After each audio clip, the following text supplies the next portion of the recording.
Hello there, everyone, and welcome to the Overcast. I'm Justin, And I'm Brooksy. and together we're bringing you sunshine on a cloudy day. Although I could do with a little less sun and a little more cloud these days. It's very, Yeah. very, very hot outside. I was gonna ask what's weather looking like for you over there, because it's been brutal here in California this week. Um, Mid 80s to low 90s, and it's been like that all month, not just this week, like consistently, Yeah, yeah, we I even don't when know if it you've seen on the rains. news. Yeah, I don't know if you've seen on the news, but we're having something called a not El Nino, but Super El Nino that's going to be going on throughout the rest of this year. And us being California, we get hit first. Oof. This a few days ago, it was a high of 99 degrees where I live, and we have like unreasonably high UV here. So not only is it like holy crap hot outside, but the moment you're in the sun, you can just feel your skin burning. And I'm like, dude, this is awful. I thought I moved away from Texas to get away from this kind of heat. Yeah, listen to us talking about the weather like a couple of old curmudgeons. Uh, Just like, some biddies, enjoying their Saturday night. well, I am in my almost 40s. So, anyways, though, today we'll be discussing, at the time of recording this, the annual Dead Meat Horror Awards just finished airing a little while ago, and we'll be discussing that and our thoughts on the winners. But before that, a little bit of housekeeping. So the side project that I was doing with Nick about explaining Kingdom Hearts, and then I was going to explain the Remedy verse, and I think he requested Dragon Age at one point too, and I was like, okay, cool, yeah. Um, so that whole thing has been kind of like put aside in favor of me and Brooksy doing a more analytical book club style version of what that was. So instead of it just being like one guy reacting to a story being told to him, which is something that already exists, it's called Lore Dump. Check them out. They're great. I love them. Um, but it's going to be more of a recap for those who have played the games, a recap for those who haven't played the games, if you want to know the story, a retrospective for those who have, and all the while being like a analytical, like book club style discussion about themes, character development, gameplay mechanics, and stuff. And we'll be doing it chronologically, discussing these things as the game introduces them to us throughout the series. We've started with the Remedy verse. By the time you're hearing this, the first episode of that may or may not be out. It's about Alan Wake. Now, that game Brooksy actually hasn't played, so that one will be a little bit different. But moving forward, they will all be mostly games that we have both played, except where not possible, like the Kingdom Hearts mobile games, for example. But for the most part, it will be games that we've both played. So we're gonna get through the rest of the Remedy verse, Control, Quantum Break, Alan Wake 2, and then Control Resonant after it comes out. And then we're gonna do Kingdom Hearts and Yakuza. And then after that, we'll see. So Yeah. Yakuza was his request. He said, I'm okay with this as long as we do Yakuza. And I'm like, as long as we get through Kingdom Hearts, that's all I give a shit about. You can request anything you want, man. I like that's I know. I love how you hit me with just like the absolute titan that is the Kingdom Hearts franchise. And I was like, I will match you and raise you Yakuza in response to this. Because I would that call that a is, raise. If I'm being honest, that's a yeah, raise. no, it is. It absolutely is. Especially if you look at like technically Stranger Than Heaven, because it's from RGG. It is supposed to be in the Yakuza universe. It's supposed to be decades leading up to that franchise. So I'm pretty sure Stranger Than Heaven is also also going to be a part of that, kind of like how we have Control Resonant later this year. But anyhow, I don't have much in the way of life updates myself, so I'm just gonna briefly shout out this game that I started playing. Well, I will say the current season of Rick and Morty has been really good. It's funny how everything that Justin Roiland touches somehow magically gets better when he disappears from it. What does that say? Like I really need to get back onto it because I have not watched Rick and Morty the character since development, finishing season four. the Like I think ca- season four was the last season I watched. the character development, like they finally, for a while there, they had this mentality of continuity doesn't matter, fuck you for caring about things, the whole nihilism thing. But Yeah, then yeah. they completely did a 180 on it, and they've tied up so many storylines, like the evil Morty stuff, the Rick Prime stuff. They have finished those stories in really Oh, satisfying really? ways. Yes, in really Okay, satisfying because ways. Yeah. the evil Morty arc is probably was my favorite arc while I was watching. That evil Morty Anytime there's arc evil probably Morty, it that evil Morty arc just got tied up in the most recent season, like finally. really? Okay, cool. But Noted. like he keeps showing up like once a season before that. It's like an Yeah, ongoing thing. So right. yeah, there was a lot. So yeah, it's gotten really good, honestly. And the new voice actors are you can barely tell the difference, honestly. If anything, I'd call them an Hmm. improvement. That's all I'll say about that. But anyways, I've been playing this game. Speaking of sci-fi shit, I've been playing this game called Luna Abyss. Like it was free on Game Pass a Oh while yeah. back, and I was like, I've been meaning to try it, and I'm like, you know what? Something just uh, urged me to try it the other night, so I finally did.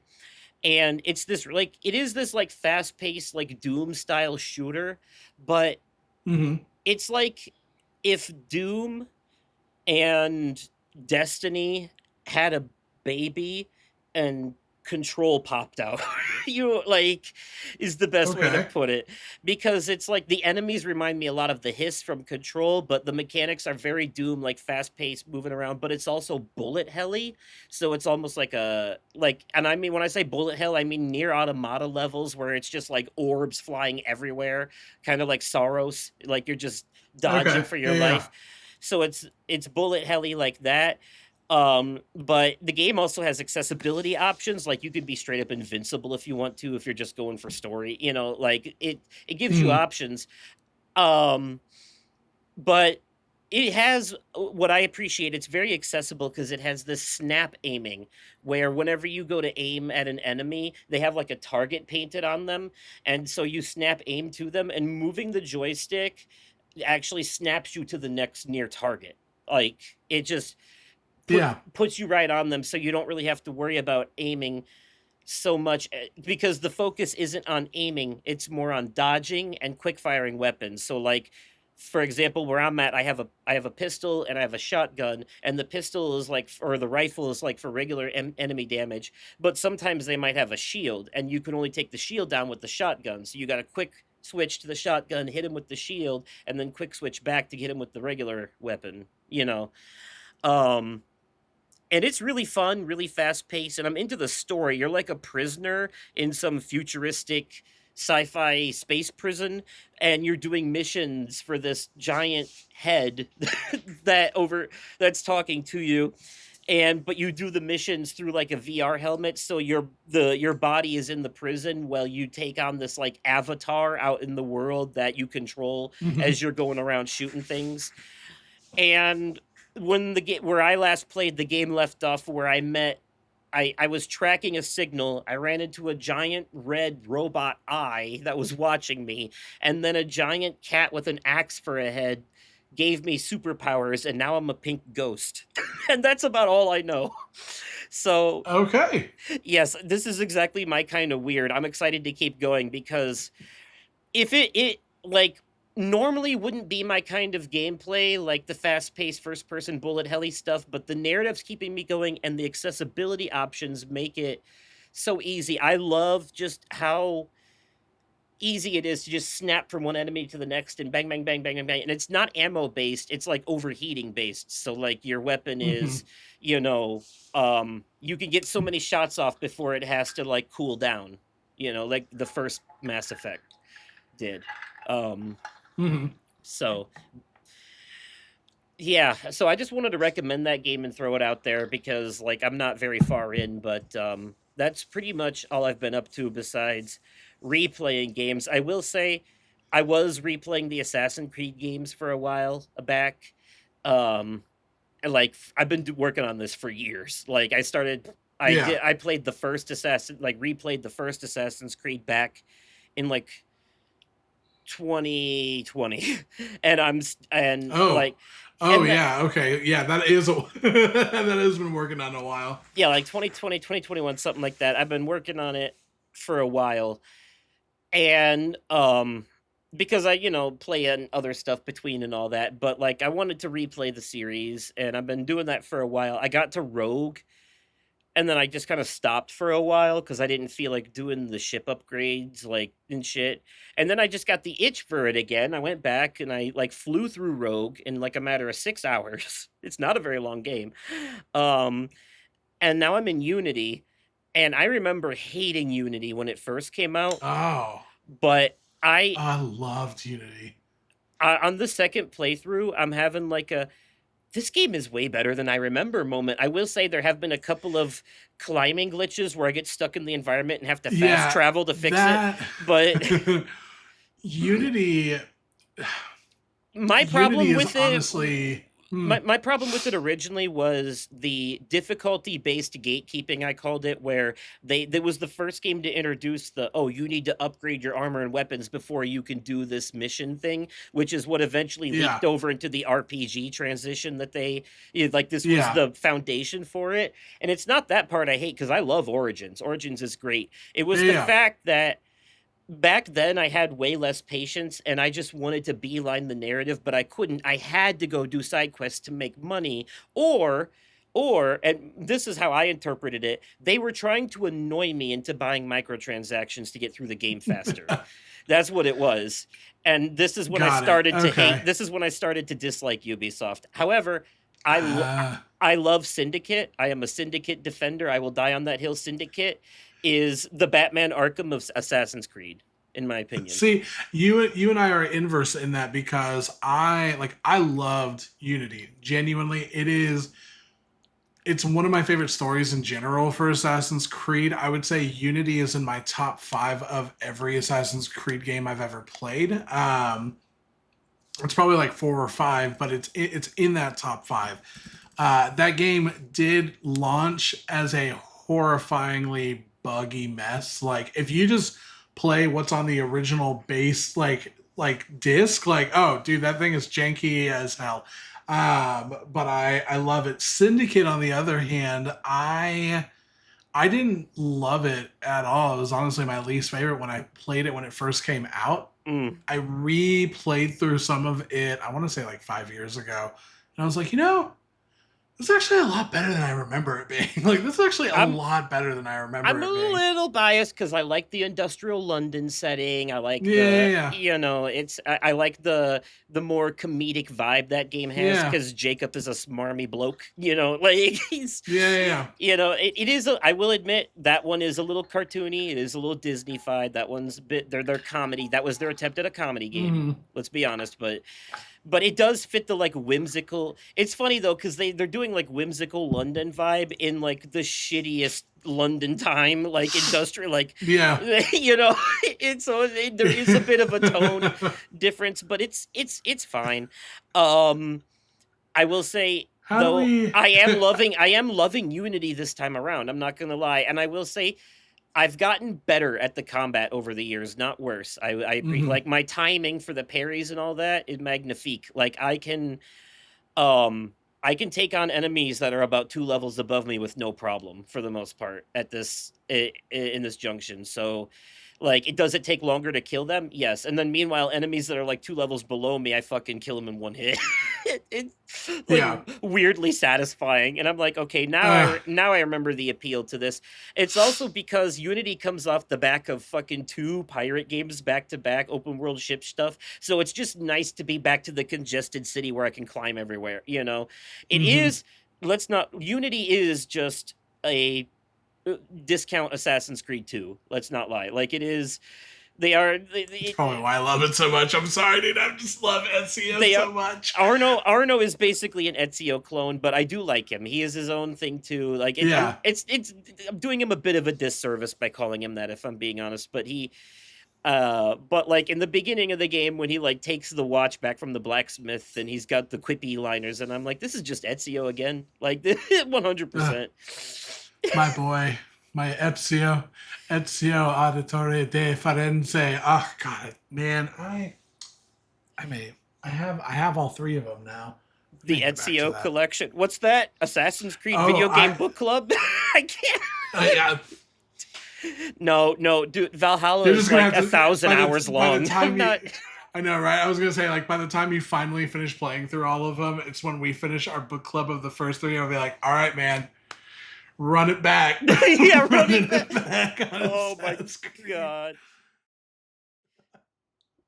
But anyways, outside of all of that, yeah, that's it really. I just been, like I said, checked out a few new things, mostly replaying old stuff for the most part. Yeah, But how about you? We had a guest on our last episode, and I hear that they had a yeah. birthday recently. Yes, yes, they did.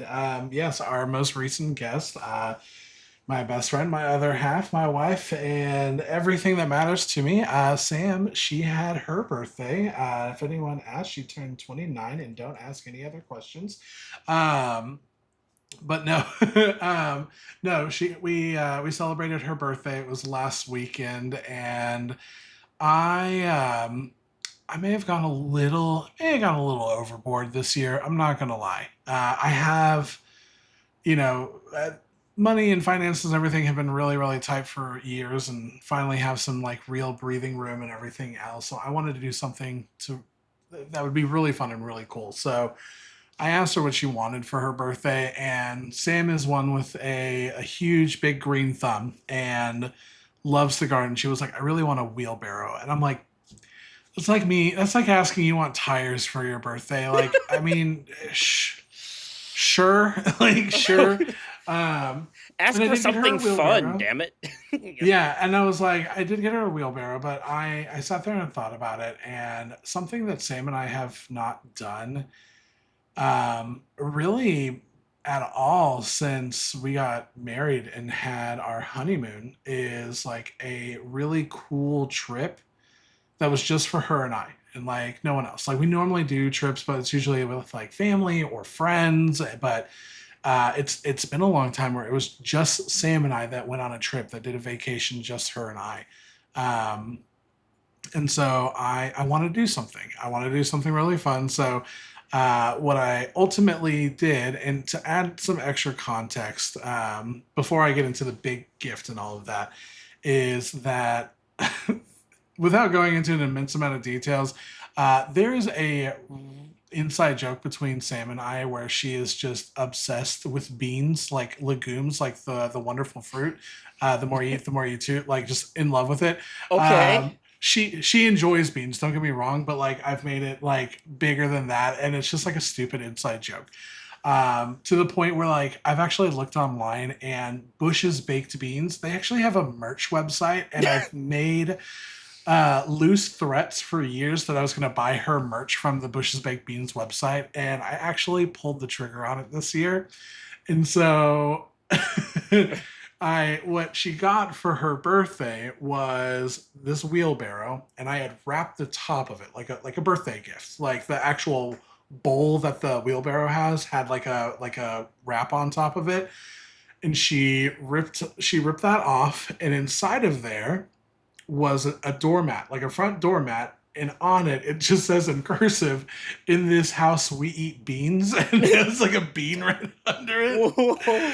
And she lost her mind. She was like, "You're fucking kidding me!" And I was like, "Yes, I finally got you the bean gift." And she was like, "This is what you've been hiding from me this entire time." And I'm like, "Yep, you caught me." And she lifted the mat, and under the mat there was another gift. And she went and unwrapped it and unfolded it, and it was a t-shirt, and it was a blue and white tie-dye t-shirt that has the golden retriever mascot for Bush's Baked Beans with a giant can of Bush's Baked Beans on the shirt as well, like a 90s style tie-dye shirt. Just like, damn it, you got me again. And as she was opening that, a little note fell out as well. And she picked up the note, and it just said on the front of it something to the tune of like, to my love, and then in parentheses, oh no, it's the dreaded ambiguous birthday gift that's a piece of paper.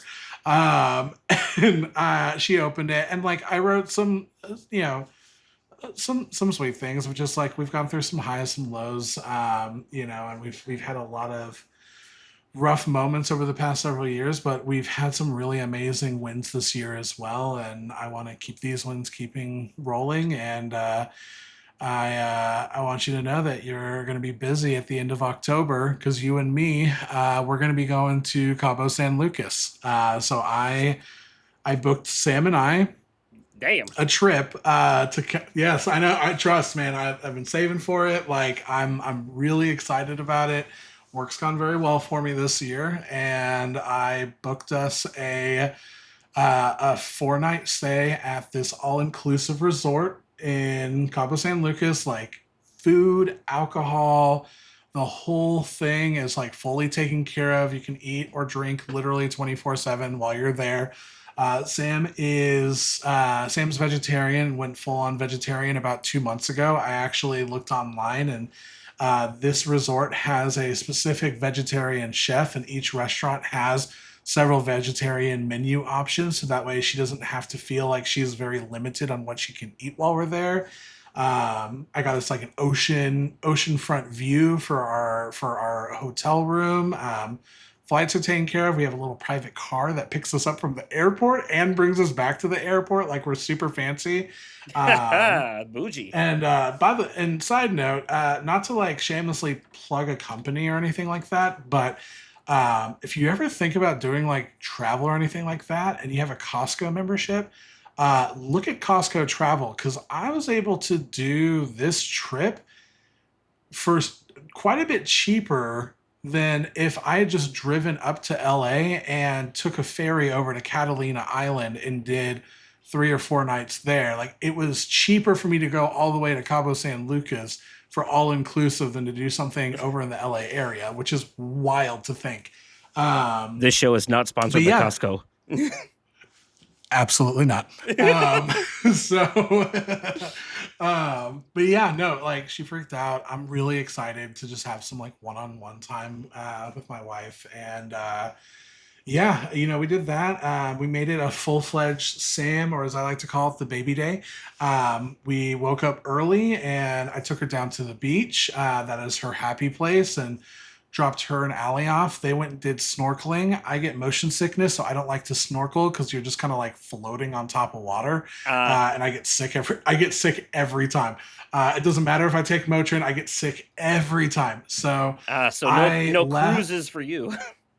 No, like I've done cruises. I was so sick for the majority of it. I would do one again, but like I do get sick. But Mm. um what is it? But like I went over to this breakfast joint around the corner. They had Sam, like when she ate meat, one of her favorite things was eggs Benedict, especially like a crab cake version of it.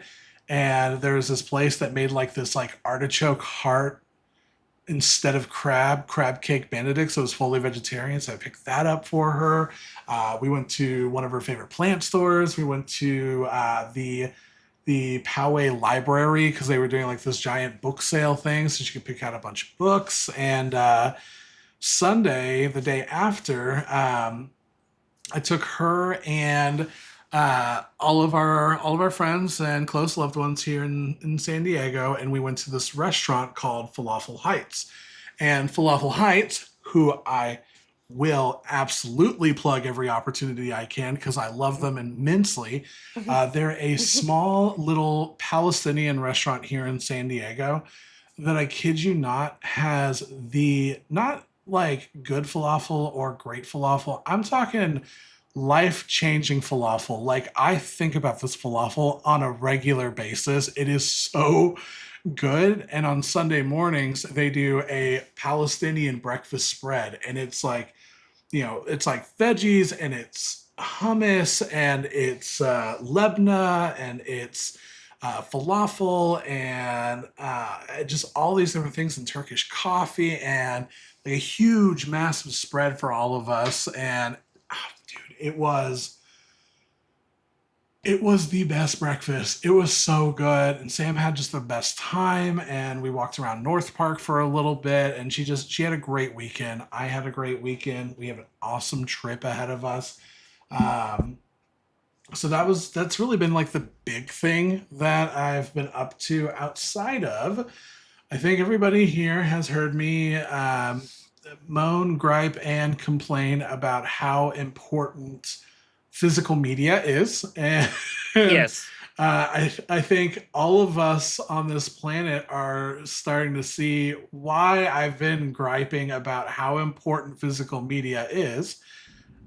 Given the fact that Sony has decided to be super duper evil and remove any form of physical media or physical discs for games starting the beginning of 2028. So I've been going once a week to my local used game shop. It's called Calico Games. I just feel like a walking billboard at this point for San Diego stuff.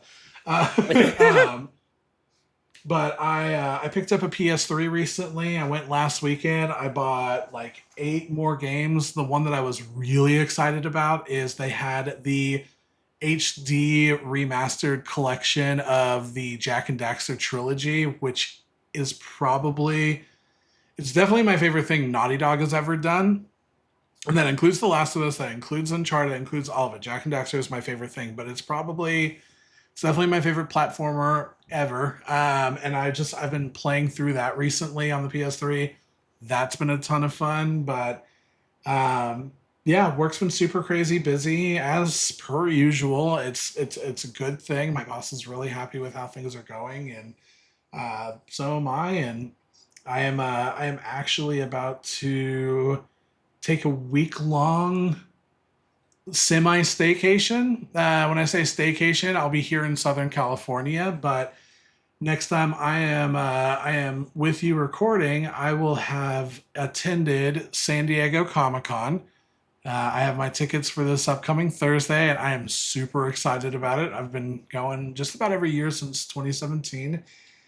And then we'll be driving on, we're going to Comic Con on Thursday.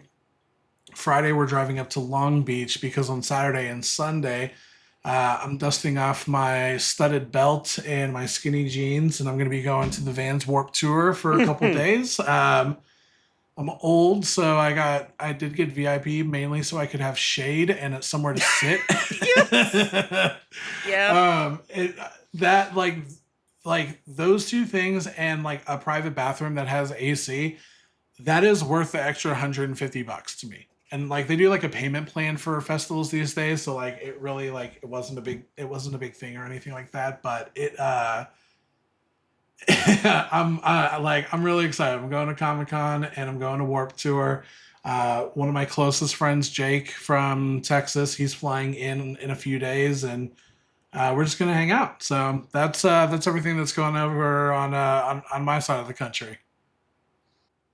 Oh boy, we definitely live different lives though. I'm over here reliving Assassin's Creed and you're out there going to Warp Tour with Jake from State Farm. It is Yeah, it's actually his nickname is Jake from State Farm. That's like his bartending name is Jake from State Farm. Oh, that's funny. Um, yeah, listen, this is Comic Con has always been my annual like indulgent thing. Like again, I've been going since 2017, and like and literally every spare penny for the longest time, it just went to Comic Con. This year, um, this year it's kind of split between Comic Con and Warp Tour, but no, I'm excited to go. Like they have a bunch of freebies. It's just cool to walk around, man. It's just I'm excited for it. Well, speaking of things that are warped, I love horror movies. Do you love horror movies? Because I love horror movies. I do love horror movies. Let's talk about some horror movies.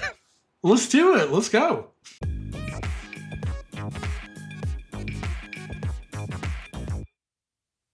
Welcome back, everyone. Here we are at the topic of this episode. And so, as I said earlier, the annual Dead Meat Horror Awards aired earlier today.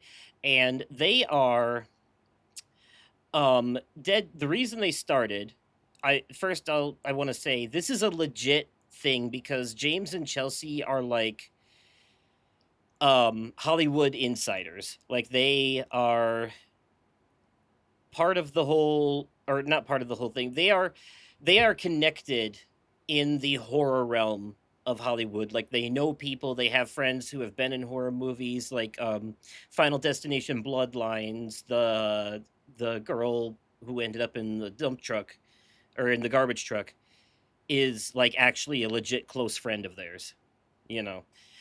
Um Oh, cool. so they are really I love Dead Meat. They're a very progressive, forward thinking couple. And they're friends with all like what is that horror band? Ice Nine Kills? Something like that. Oh, yeah. Ice Nine Kills. Yeah. I think they've been in their music videos. Oh, really? Okay, cool. Yeah. One of Sam's friends who is a agent for talent in the world of conventions. I'm pretty sure she represents the front man for Ice Nine Kills. I could be wrong on that, but I've met him very briefly at a convention. Really, really nice guy. Yeah, and they have the YouTube channel where they do the kill counts, and they have like their podcast where they review horror movies and stuff and do retrospectives. Like last year they did something called Hot Saw Summer where they did a retrospective of the whole Saw franchise throughout the summer. It was really cool. Oh, that's cool. And they took a friend who had never seen them before through them too to get his perspectives, which was cool. Yeah. Excellent. So anyways though, so they're very in touch with the horror realm, and they feel like the Oscars way too often overlooks horror movies, which they do. This year was an exception, and I was surprised to see that, as were they. But historically speaking, the Oscars kind of snub horror movies a lot. So they started their own horror award show, the Dead Meat Horror Awards. It's legit. They make actual trophies that they give to the winners. And it's not just some, oh, it's our channel, so we decide who wins and who's nominated thing. They actually have a panel of judges who all vote on the nominees and the winners. So it's like a legit majority rules thing. And like they've said on podcast episodes that they do after the fact discussing the behind the scenes stuff, that there have been times where they have actually not agreed with the winners or even some of the nominees, but they have to Mhm. respect it because they were outvoted, because it's not, because they do vote, but it's them and like all of their staff and some content creators that they pull in and a bunch of different people. So it's like, it's like the Game Awards. Jeff doesn't decide the winners, the panel of judges do, so that's, Right. so it's like that. James and Chelsea aren't deciding the winners. They just the panel of judges do, which they are on, but they are not the sole deciders. So Yeah. um So, Justin, I have a question for you. yes. Because I was minimally aware of Dead Meat prior to me ever being a part of the podcast. It was something that I listened to podcasts periodically when I would open my restaurant and listen to it while I was doing inventory or something like that. And Dead Meat would always come up as recommended. I listened to a couple episodes. I was like, this is good, but listening to something horror related while doing inventory at 4 a.m. just like it didn't fit the vibe for what I was looking for at that moment. So I I would usually stick to this content creator named Kit Laser that I really enjoy. He has a streaming things podcast that I would listen to normally instead. Regardless, I've watched a handful of clips of Dead Meat content. One is a favor for you related to, I want to say it was Danganronpa that I had It watched, was and the then kill count for Danganronpa, yeah, which was it was the that kill count for Danganronpa. that one Yeah, was hosted by Chelsea. I will say right. it's not always new stuff. Their most recent kill count was for Rocky Horror Picture Show, and in it Oh, okay, cool. James dresses up like Tim Curry's character, like fishnets and everything. Right, yeah, yeah. Right. Of course, I would expect nothing less. My question for you though is because this is I did not know that Dead Meat had their own awards for the for different categories within horror, and I think it's really cool, and I enjoyed watching it today. My question for you though is Why is the award itself like a steak? I think is what they were referring it to A throughout the prime, entire it's a prime a rib, and prime steak or prime because rib. That's what it because is. That's it what it is. fits the theme of dead meat. It is, Got it. Okay. I didn't know if yeah. that was something from in the past or that's like a constant thing throughout it. Like I figured there was some tie between No, like yeah, prime rib and dead meat, but I think it's just to be cute, quite frankly. Like okay, cool. now, No, I just like as soon as like the first prime rib goes to it, I was like, of course it's called a fucking course it's called a prime rib. Of course it is. right. Like I just want to be very clear. Like to me, this is legit. This isn't just like me doing like a top 10 list on YouTube, like right, deciding yeah, on, yeah. No, no, this no. is something that they put a lot of effort into. The whole thing was Yeah. pre-taped. They do skits like for the opening. Like last year's opening skit was the substance. This year it was weapons that they did. Right. Like, and they're always creative. They put a lot of effort into this. And every person that they get to announce the winners is someone who's involved in horror, like an actor, a director, Yeah. something, which is it just shows the kind of connections they have for that, which is why I Yeah. consider it legit. No, I agree. Like whenever I was watching it, I think it was the very first one for best stunts and choreography. Hmm. Kane, who is one of the many Jasons that have existed. There's a convention in Texas called Texas Frightmare, and there was one year that literally every Jason was there, and you could do like a photo op with all of the Jasons, and I got to meet Kane doing that. And as soon as he popped up, I'm like, oh shit, oh that's cool. Like, what's up, dude? And it was no, it was really cool. I didn't know that it was pre-recorded, and I mainly say that because I was just looking it up online, and it was like, hey, if you want to buy tickets to the Dead Meat So award show, that was to the it's tape. at Peacock. That was to so it's a theater where there was a screen that plays the pre-recorded video, but you could watch it in this big Oh, fancy theater with a bunch of other fans. And I think there gotcha. was a post-show discussion with them that they're going to record Oh, gotcha. for a later Okay, podcast episode, because that's how they did it got it. last year. Well, if you're ever if you're ever here for whatever reason, whenever that award ceremony is going on, the tickets were only like 30 or 40 bucks or something like that. Yeah. Um, and that venue is like it's like a 2 hour drive from where I live. So I just want to be very clear about one thing for those who don't know. Dead Meat's very like their main bread and butter is something called the kill counts, and it's called that because back when it was early times, and it was just James literally just like counting kills in slasher movies like Friday the 13th and stuff. Over time, it has evolved into more of an analytical deep dive into the movie. And it's basically what we're doing with the video game book club, but also counting kills. They literally recap the story of the movie. They count all the kills as they go because that's the overall thing. But then they also give you behind the scenes information and footage and tell you like this is how they pulled that off and stuff. And they sometimes give their own like actual thoughts on the movie too, like positive or negative. Like they'll be honest Hmm. about something they do or don't like. So and so that is why I like them, because it's like very in-depth stuff. I love the behind the scenes stuff, really. And hearing their So thoughts. how long is do you know personally how long Dead Meat's been doing their thing and all of that? Oh, I'd say I'm not 100%. The realm is between 5 to 10 years, which I know is a big gap, Gotcha. but No, you're yeah. fine. The reason why I ask is when I hear the phrase kill count, what I what I personally instinctively think of is are you familiar with the Dragon Ball Z abridged Team Four Star Yeah. dubs? Yeah. Okay, so I always like every time you say kill count, I'm automatically thinking of the Krillin kill count, and I'm like, Oh, I was curious if there was like a chicken versus the egg situation of the Krillin kill count versus Dead Meat doing the kill count. Because I think Abridge has been doing it for I want to say at least 10 years at this point. Um, Met those dudes, really really funny. there is Sean Shep. there is a video that basically serves as a documentary. It's called the Dead Meat Kill.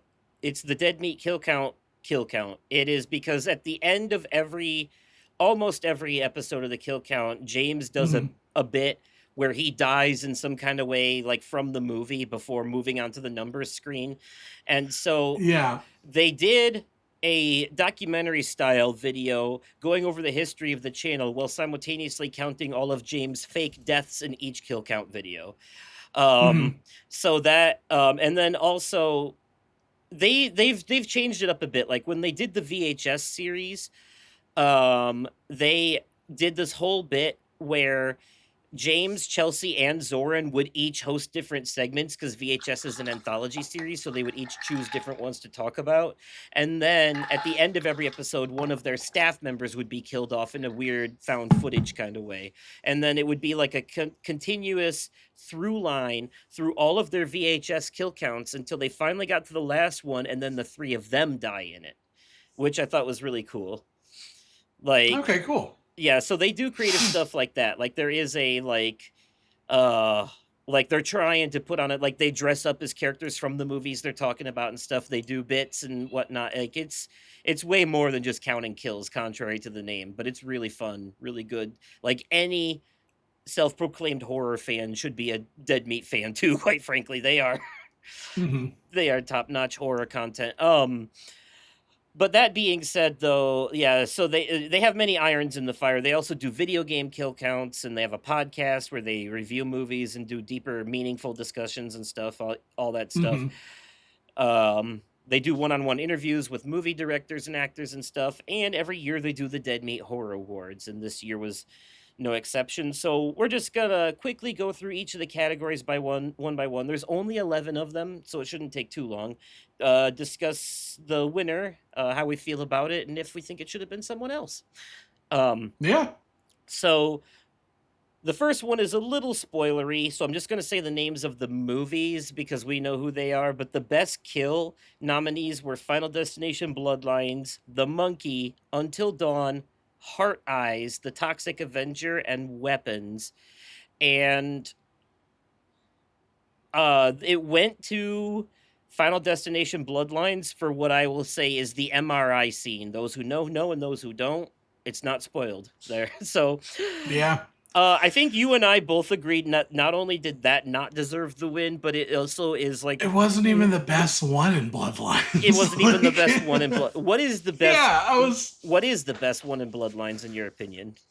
For me, man, it's the lawnmower. That's my favorite one out of the Yeah, entire thing. I It's agree. just like, That's the one that feels the most classic Rube Goldberg Final Destination. yeah, You know, like, and it's just like, yeah, and I don't know, like the rest it of just it, the the rest of them are lawnmower just and too everything. comedic. I get, like Yeah, I would even say the cartoony.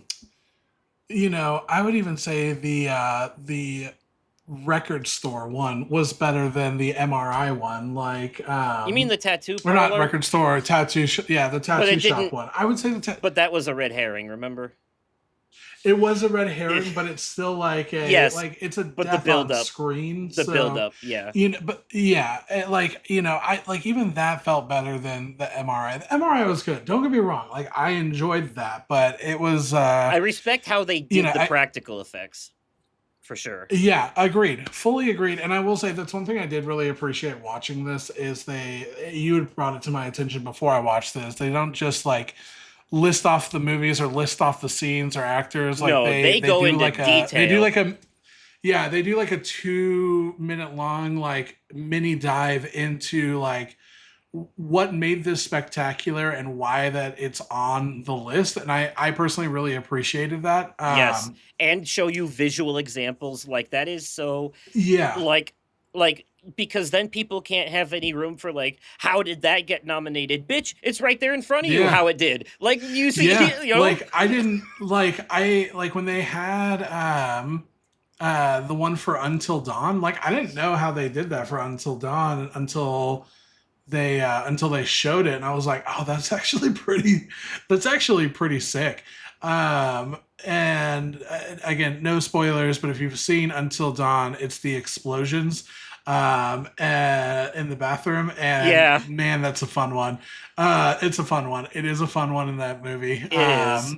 That's like one of the few highlights for me watching it, even though it had nothing to do with the original movie. I'm fine. Oh, it Um, would have been so much better if it just wasn't Until Dawn, like just call it yeah, something if else. you had just called it literally anything else, it would have been a solid horror film. But Solid yeah, it time loop goofed. horror movie. Like, yeah.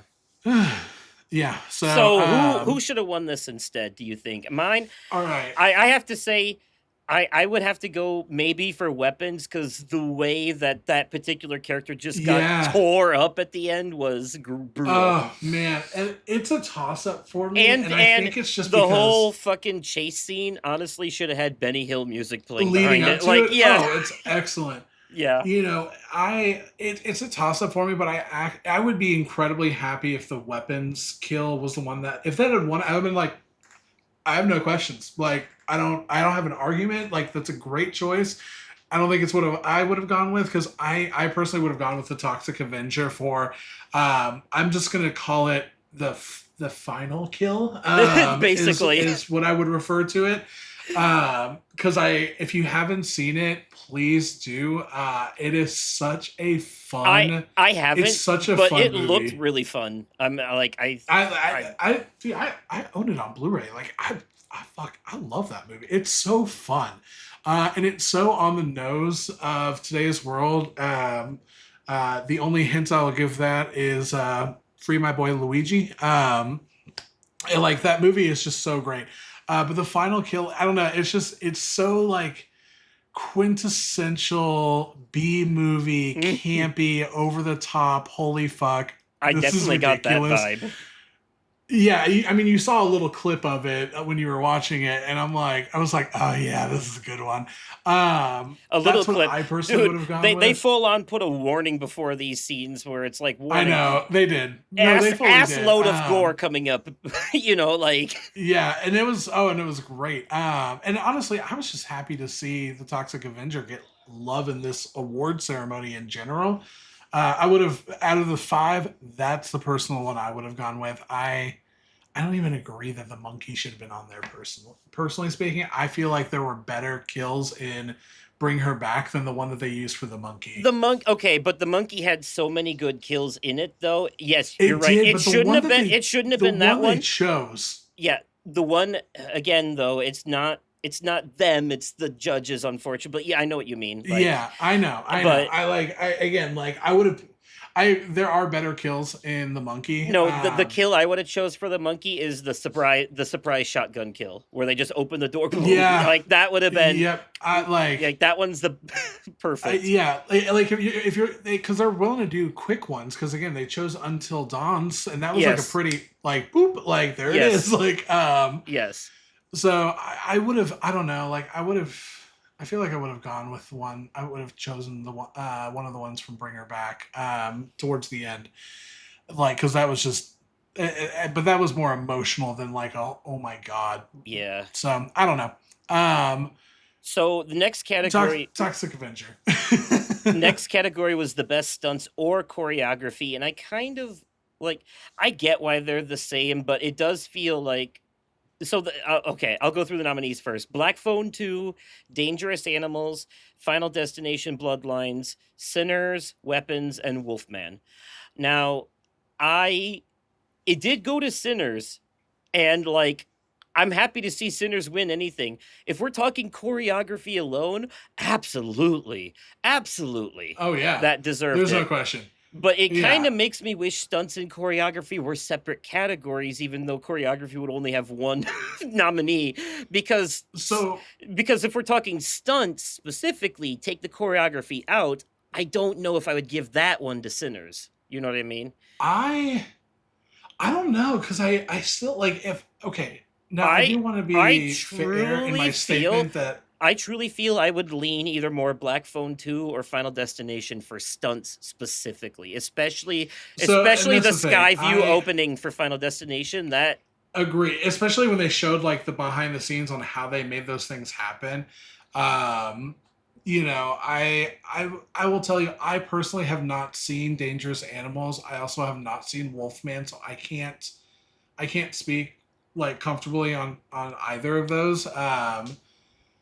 I do think that Sinners, even on like the stunts, like the things that they do throughout that movie, not just like the choreograph, like the dance scenes and all of that, like, but the stunts themselves. I think Sinners did a phenomenal job. I yeah, I don't. I would have if any of these would take over for Sinners. I think Final Destination, Only but I'm really because of happy that it the was Sinners. only because of the sky view, honestly. Like, Yeah, remember that and it may movie have been that like movie broke a record for oldest person to do a live yeah, fire stunt. Like, right. And I will say it may be like a like it's because it's stunts or choreography, so it has Sinners have that extra. And when you think about it, like there's more like as far as stunts go, Sinners is more of like a marathon as opposed to Final Destination yeah, was like a sprint right at the fucking beginning yeah. of it. And what a sprint it was, don't get me wrong, but like I think the Sinner's choice was a justified one. I think Final Destination would have been a close second for me though. Yeah, no, I'm not unhappy with Sinners winning anything. I just feel Mm, if it wasn't there, it would have been Final Destination. yeah. You know, at least it wasn't a Expedition 33 style sweep. You know what I mean? There was some balance in the force here. Um Next, uh so best production design was the next category, and that was Final Destination Bloodlines, Five Nights at Freddy's 2, Sinners, Him, 28 Years Later, and Frankenstein. Do you remember which one won this? I don't know if I fully remember. You Pro- said it was for best practical effects? production design, like the Oh, set design. production design. So it was yeah, it was him, Sinners. It was Frankenstein, which honestly Oh, okay. I'm not surprised because I mean that's Guillermo del Toro's like shtick is the world that he creates. Yeah. I I so I've watched Frankenstein. I personally like I think visually like it is a very pretty thing to look at. It wasn't my favorite rendition of Frankenstein I've ever seen, and like I am a fan of Jacob Elordi. I mean, I think everybody here has heard me talk enough about Saltburn at this point. Um, but like production design, like watching through everything, I Frankenstein feels justified. I think the level of effort that went into 28 years later felt like just like the Oh, you bone mean temple and everything that with they the bone created temple? like Yeah, the bone temple is yeah, impressive. like when I look at production design, like being able to create that world and everything like that, I don't even like the 28 years franchise. And like for anyone that is a big fan, I'm really sorry. I don't know why I can't get into it. I've tried. um but like seeing everything they did in the production design for 28 years later, like I felt like that was a lot cooler. You know, I'm sure there's some FNAF fans out there that they made a 1-to-1 scale, so they probably feel like that. Like honestly, like everything with the exception of no offense to him, I feel like everything else had like a genuine leg to stand on, and it could have gone any other way. But I understand why they went Frankenstein. Yeah, just from I haven't seen the movie, but from what I saw of the clips, I can understand it too. I'm not going to argue with that one, honestly. Yeah. Like, I mean, personal choice, I could have gone with any of these. I've seen him. Um, I, I, most of the production design stuff stands out near the end of the movie. Is the best way to put it. Mm. Um, a lot of those examples they showed in the clips were like from the end of the movie. So, uh, Ah, gotcha. yeah. So, yeah, I'm not gonna argue with it. I do think the a lot of it is impressive, though. A lot of the stuff that they had there, Bloodlines, the production again, it all goes back to the sky view in the beginning. Like that's the big, you know. Yeah. But anyways, now we had best villain, and this one might be a little spoilery too. So I'm just gonna for the ones that are spoilers, I'm just gonna say the name of the movie, and for the ones that aren't, I will name the characters. So weapons, Dangerous Animals. Oh, that's what is Dangerous Animals? I couldn't remember. I haven't That's seen the it. Jaws legacy sequel, isn't it? Like That's yeah. I think it's like yeah. It's the Australian shark guy movie thing. it's like in the Jaws universe though, or some shit. Like Yeah, there's like he survived because there's like a newspaper where he's like he as a kid he survived an attack from that shark from the Jaws movies, and that's yeah. why he is the way he is now in this. Um, so okay, yeah. So weapons, dangerous animals, Five Nights at Freddy's 2, the animatronics, Sinners. Is that one a spoiler? I mean, I don't think they really showed any of the trailers, so I would Okay. say yes. Okay, Bring Her Back and Heart Eyes from Heart Eyes. Bring Her Back, I don't know if that one's a spoiler or not. So, I mean, I think it's I pretty think it. I clear think it from the is. beginning of the movie, but I mean, it is, but like, I don't think they like specifically like say or show anything in the trailer. So right. I would just say best villain and by movie. And then Heart Eyes is obviously Heart Eyes, the title character. Right. So, Yeah. anyways, best villain went to Weapons, um, which I was okay with, but I think I know what you would have picked instead. Actually, Which no. No, actually, yeah. Who do you think I would have? I'm curious. I'm genuinely curious. Who do you think I would have picked? Bring Her Back. I think. I think. You would be correct. Yeah, You would be correct. that is. I think I would actually have to agree That with villain you. is that villain is fucking bonkers, dude. Like fucking Well, bonkers. Like as they said too in the behind the scenes stuff, the way that the villain was portrayed, the actor went into portraying their uh portraying someone who feels justified in their actions because of the yeah, emotional weight that they're carrying, that they don't see what they're doing as bad because of what they're trying to accomplish, and that is in some ways the most dangerous kind of way villain of scarier. all. Yeah, way scarier. I definitely agree. The villain from Weapons, I do love them, but it is basically because they remind me of like 90s cartoons. It is 100% Yeah. like they that villain gives off Nickelodeon vibes. But I think that's the intent because Weapons is also supposed to be a comedy, not purely horror. It's a dark comedy, you could argue. I will say for Five Nights at Freddy's 2, I do think it's impressive that they went full Jim Henson with the animatronics, like no CGI. That is, you have to respect that, I think. I do Yeah. respect that. Oh, I agree. But yeah, I think I would have to also go with Bring Her Back on this one. um, Best digital effects: The Conjuring, Last Rites, Sinners, Together, Jurassic World Rebirth, Final Destination Bloodlines, and Ick. Uh, who Ick. who won this? Who won this one? I can't remember. Was It it? was Together. Together is the one that won the best visual effects on it. I agree. Just because I'm glad to see Together win something. I love that movie, and I will still die on that hill. Also, I want you to know. I want you to know right here and now that Gracious Rhino agrees with me about that movie, and he said you and Nick were wrong. So You know what? Listen, here's I, the thing. Like, I I didn't say it was bad. I just didn't say it was great. Like, it was fun. It was a good 7 out of 10 popcorn flick. I'm sorry, Gracious Rhino. I will I'll die on that hill. I'm my bad. I'm just You I'm know, I'm just I would stirring the say it's in pot a the little same. bit. It's like for me, it's like half a step below like Companion. Like that's how I personally feel about Together. Companion was I really enjoyed really it. good too. What the fuck? I said it was half a step below. I gave Companion an 8, and I gave Together a 7. Yeah, You know what? full step below is like we're getting into 6 territory. We're poop. Like A seven from you is a high honor, so I'll take it.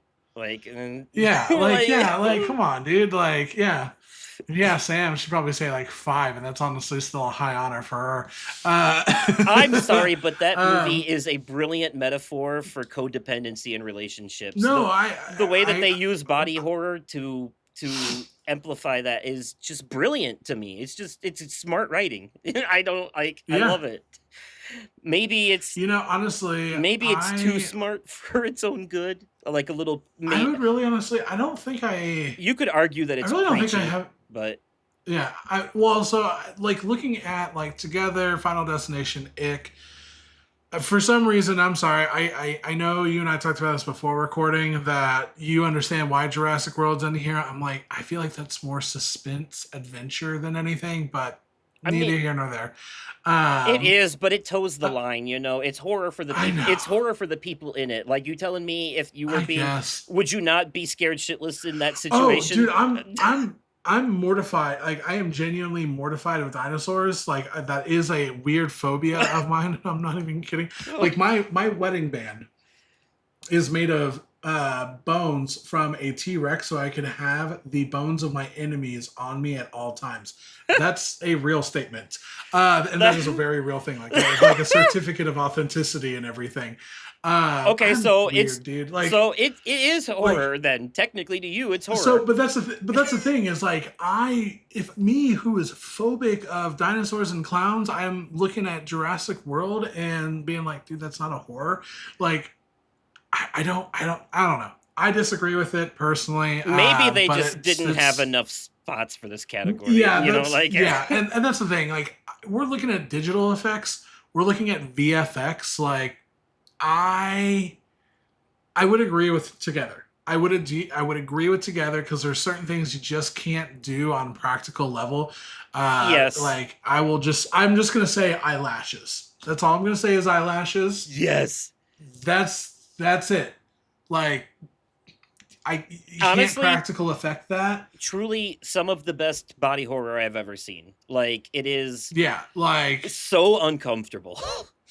yeah, uh like again, I'm not gonna personally argue with that. I think that's a very valid take. I don't have Absolutely. any arguments with that. But now we're moving on to practical effects, which are the better kind. I love when horror Yeah, movies use practical effects. Every Saw movie used practical effects. Like in Saw 5, his head was actually in a box of water. In yeah. and the with the pendulum, they had like a prosthetic body there and they put like nylons full of raw meat in there and just fucking had at it. Like, oh God, I love practical effects so much. I sound like a psychopath. But Here, nerd. no, I did like uh us horror fans are weird people. We love gore. Um so practical effects went to Final Destination Bloodlines, The Ugly Stepsister, Sinners, Five Nights at Freddy's 2, Frankenstein, and Until Dawn. Was it who won this one? I know The Ugly Stepsister It won one of was them, but was it this one? yes. It was this one right here. It was the Ugly Yeah, Stepsister, because which of the body horror. yeah, and honestly, like just seeing like this, the Ugly Stepsister has been on my radar for I mean at least a year at this point, right? Mine too. um what is it? Sam was the one that actually was like, "Ooh, I really want to watch that," and it's just like one of those things we just haven't gotten to. Seeing what they did for the practical effects, I'm like, I'm like really in on this now. So I want to be able to come back and be like, yeah, you know what? I watched The Ugly Stepsister, super valid and warranted based off of what I saw what they did. I don't really have a whole lot of arguments to it. Like, as far as practical effects, like what they did with the skyscraper scene for Final Destination, really, really cool. A lot of the effects that they did for Sinners, also very cool. Out of everything that I saw, though, still for me, the coolest was Until Dawn. Like, it's like the one time I'm gonna say like I actually really like what Until Dawn did because that was the Oh, using explosions. prosthetic bodies and blowing them up and stuff. Yeah, and like it was just how they did that I was like, that's really really cool. That's the only one that felt like an argument to me, but I'm super happy for the Ugly Stepsister. Me too, but also actually I think Sinners and Five Nights 2 would both been close for me. I again say what you will about Five Nights at Freddy's, I have to throw some respect because these categories aren't about how we feel about the movies themselves. They're about how well they pulled off the thing they did, that they're nominated for. Right. And Yeah, no, absolutely. in this case, since they went like full puppets and shit, I feel like practical effects was a well-deserved nomination in their case. Yeah. Like I was impressed by that. In Sinners, I really like the way that they use like contact lenses and stuff to change their eye colors instead of it being like digital. Um, Yeah. so that was cool. But yeah, the ugly stepsister looks like they put a lot of work the way that they visually change her appearance over the course of the movie and all that. And for those that don't know, it's basically Cinderella from the stepsister's point of view, but like it mixes together aspects of both the Disney version and the Grimm fairy tale version, and it's a horror movie. So Hmm. yeah. Uh so that's yeah, it's definitely, if I wasn't gonna watch it before, I definitely am now. After seeing all that, they made it look really good. um so now we have best supporting role in the movie, which we have Jacob Elordi as the creature in Frankenstein, David Johnson as Peter in The Long Walk, Ralph Fiennes as Dr. Ian Kelson in 28 Years Later, Amy Madigan as Aunt Gladys in Weapons, Sally Hawkins as Laura in Bring Her Back, and Wunmi Mosaku as Annie in Sinners.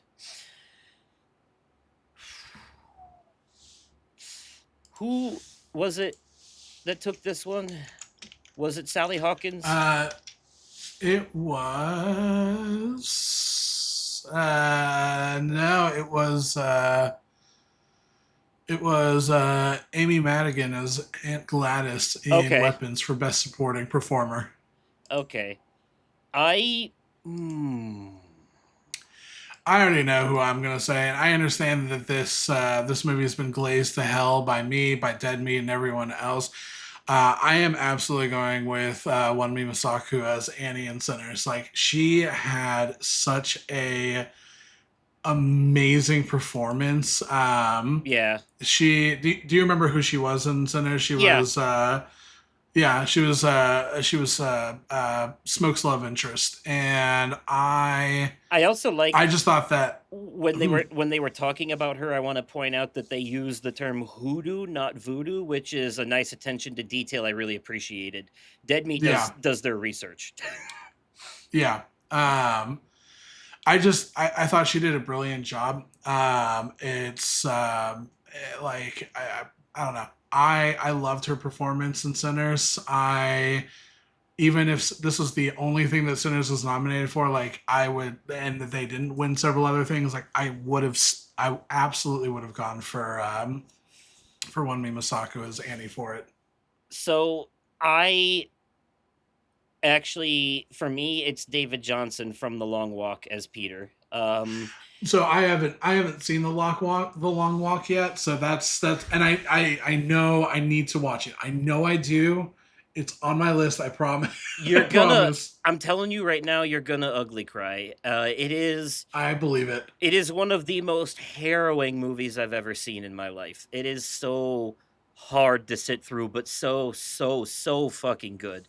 It is it is barely under Sinners for my top movie of the year last year. Like Sinners beat it out Yeah. by a hair for me.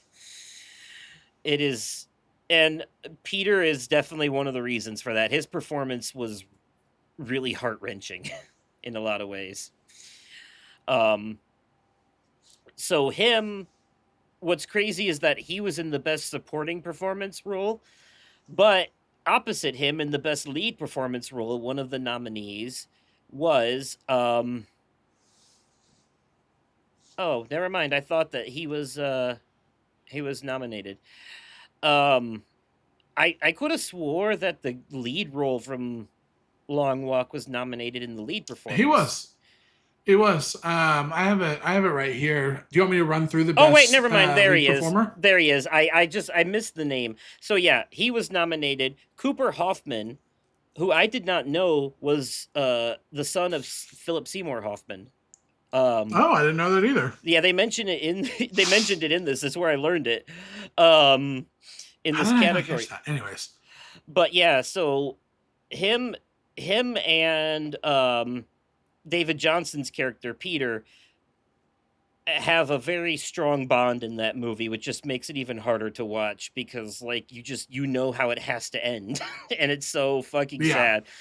sad. But the rest of the people in best lead performance is Miles Catton as Sammy Moore in Sinners, Lee Myron as Elvira in The Ugly Stepsister, Sophie Thatcher as Iris in Companion, which she did a really good job on, Alfie Williams as Spike in 28 Years Later, and Michael B. Jordan as Elijah and Elias Moore in Sinners. And Michael B. Jordan won, and I have no complaints with that. Honestly, I will. Michael B. Jordan is. I don't either. I truthfully like. I know it feels like he's maybe outshining everyone else because he's the most famous on the list, but I don't. The way that he pulled off playing two different characters in a way where you can genuinely tell the difference between them Yeah. with your eyes closed is fucking Yeah. phenomenal. You know, like The fact that they brought in twins to be able to show him how to like have those slight noticeable differences where it makes it two holistically different characters, and you yes. can tell that there is a difference between who Smoke is and who Stack is watching it. It was so good. What I will say that I really love on this lineup of best lead performers is that Miles Kenton as Sammy Moore. Sammy's character did not got some love, got some flowers Yeah. because Being nominated at least. Yeah. being not because this is his very first acting credential ever, was playing a Sammy, And he taught like, himself how to play guitar to do this. Yeah, like seeing that he taught himself how to play guitar for this, and I'm sorry, like if you haven't seen it, when that kid is on the guitar, ooh, yeah, it's so. Oh, he's so good. Oh, it's so good. It is so good. I have no edits on this. Like, you know, I would have, like, in a weird world, I would have loved to have seen Miles Canton win just because it's so incredible to see that kind of a performance from somebody who's never done acting. Man, it was just, oh, God, I'm sorry. I don't care if I'm a glazer for it. It's that good of a movie. Well, and we're getting really, we're about to get real heavy on the Sinner's Glaze because the next the next category is best director. Original? Best director. And we have God, some of these names are hard. Emily Blichfeld from The Ugly Stepsister, Zach Kreger for Weapons, Danny Boyle for 28 Years Later, Ryan Coogler for Sinners, Guillermo del Toro for Frankenstein, and Francis Lawrence for The Long Walk, which it went to Ryan Coogler. I have no disagreements. Ryan Coogler is an awesome director. And if I had to choose anyone else, it would either be Francis Lawrence or Guillermo del Toro, just because I like him. I haven't seen the movie, but it's Guillermo del Toro. Come on. You know, and I want to see The Ugly Stepsister to see like what Emily Blichfeld's style and approach is and everything else. But it is really cool to see Ryan Coogler, who's really just been known for like action pieces. Like he did Creed, he did Black Panther, and like this is his first like real step into like into the world of horror. Like I would put him up there with. At this point, I would put him up there with Jordan Peele in terms of, of black director doing movies based in his culture that are important to his culture. You know? Yeah, like I mean, I really don't think I have an argument with that. Like Ryan Coogler is phenomenal. Like. Yeah, like I'm really trying to sit here and think to myself like a visionary, quite frankly, because that scene in Sinners where the music transcends space and time and they're all dancing together is some of the best shit I've ever seen on a screen in my life. Like that is top notch, top 10 scenes from any movie.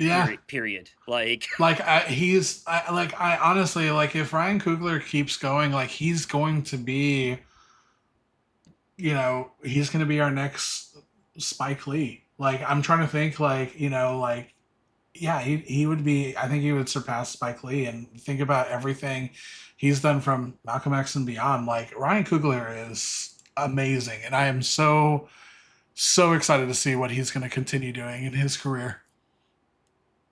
So, I like that they do this, by the way. Instead of doing a best horror movie of the year, they do two final categories. They do best franchise horror film for a sequel or part of a franchise, and best Yeah, standalone horror film for original that doesn't have a sequel or prequel.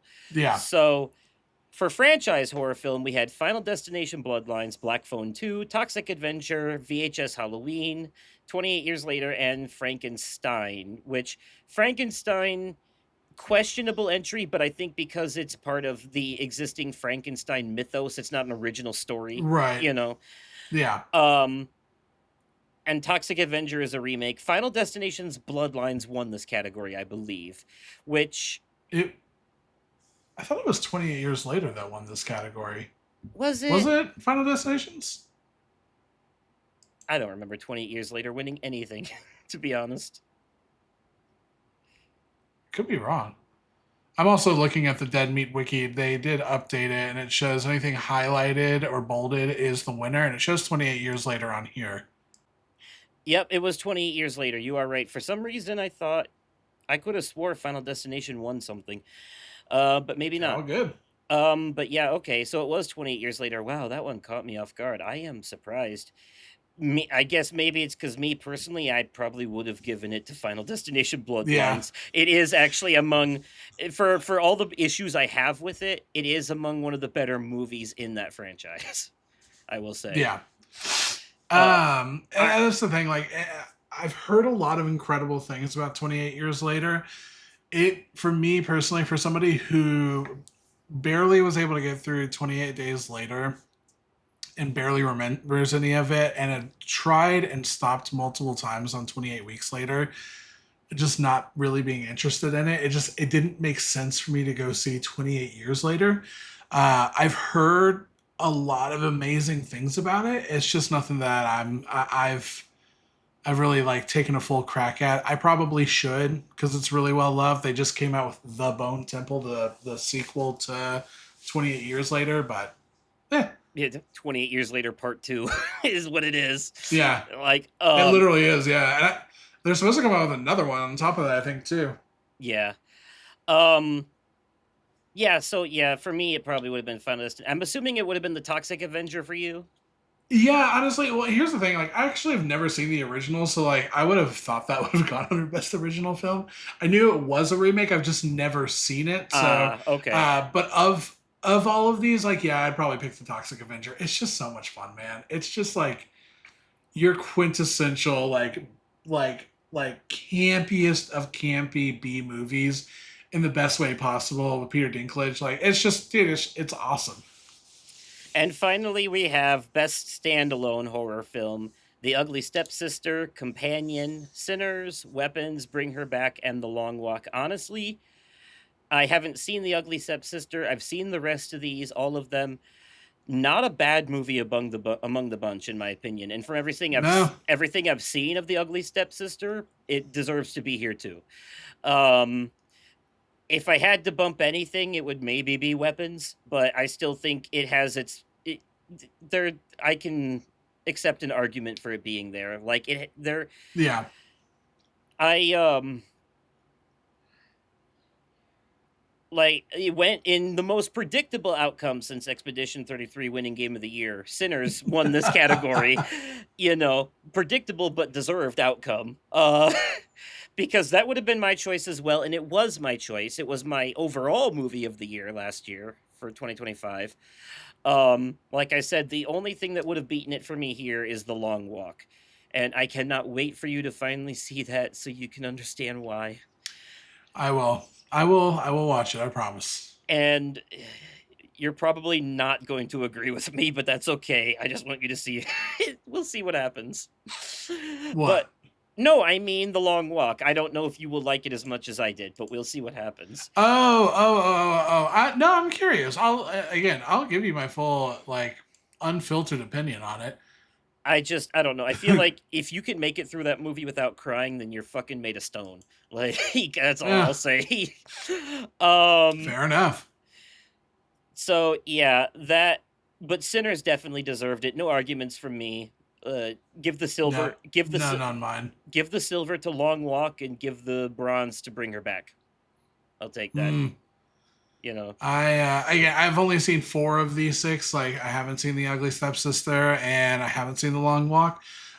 Based solely based off of what I have personally watched, yes. I would personally give the silver to Bring Her Back, and I would give the bronze to I'd give the bronze to Weapons. Not companion. Weapons over companion? Really? I actually like Weapons more than I like Companion. I enjoyed Companion quite a bit. Don't get me Wow. wrong. I liked Weapons a little bit more. Okay. No, I'm not. You know what? That is valid. That is completely valid. I think I flipped the other way though. I definitely Fair flipped the other enough. way. Yeah, super valid. Sophie Thatcher's performance in Companion was top notch, and just like the seeds that they plant of like the foreshadowing in the dialogue, like they're very careful about the dialogue. I don't know. I just thought it Hmm. was. I kind of like. Fair. I do kind of like sometimes these more like intimate one location horror stories more than these like extravagant things, and Weapons is more extravagant and all over the place. Companion Fair. is very tight. It takes me back to like the first Saw movie where it was all in the bathroom. It's Fair. very effective claustrophobic storytelling. It adds to the tension, in my opinion. You know, I like that. Which, you know, speaking of movies that use claustrophobic storytelling to add to the tension, uh, we have a media corner to get to. But any final thoughts on the Dead Meat Horror Awards? How did you feel about the overall performance in general, like how they put it I mean, together and stuff? honestly, well, first off, dude, we had a banger of a year last year for horror, and it Yes, looks like we're having another banger year so far. And what else is to come later on this year? And I don't think we're not centers high in 2026, but we're still a very strong year. No, it was fun getting to watch this, and I look forward to watching the next year's as well. I can't wait for Undertone to win Best Original Movie next year. Uh, I don't think it's gonna be winning a best original film. It's probably gonna go to some fucking back rooms or some shit. Um, God, I hope not. I hope honestly, not. probably it'll probably be something we're gonna talk about in media corner in just a second. Oh, you know what? You're right. You're right. Probably, Well, probably. well, I suppose we should do that then. Let's go. Let's do it.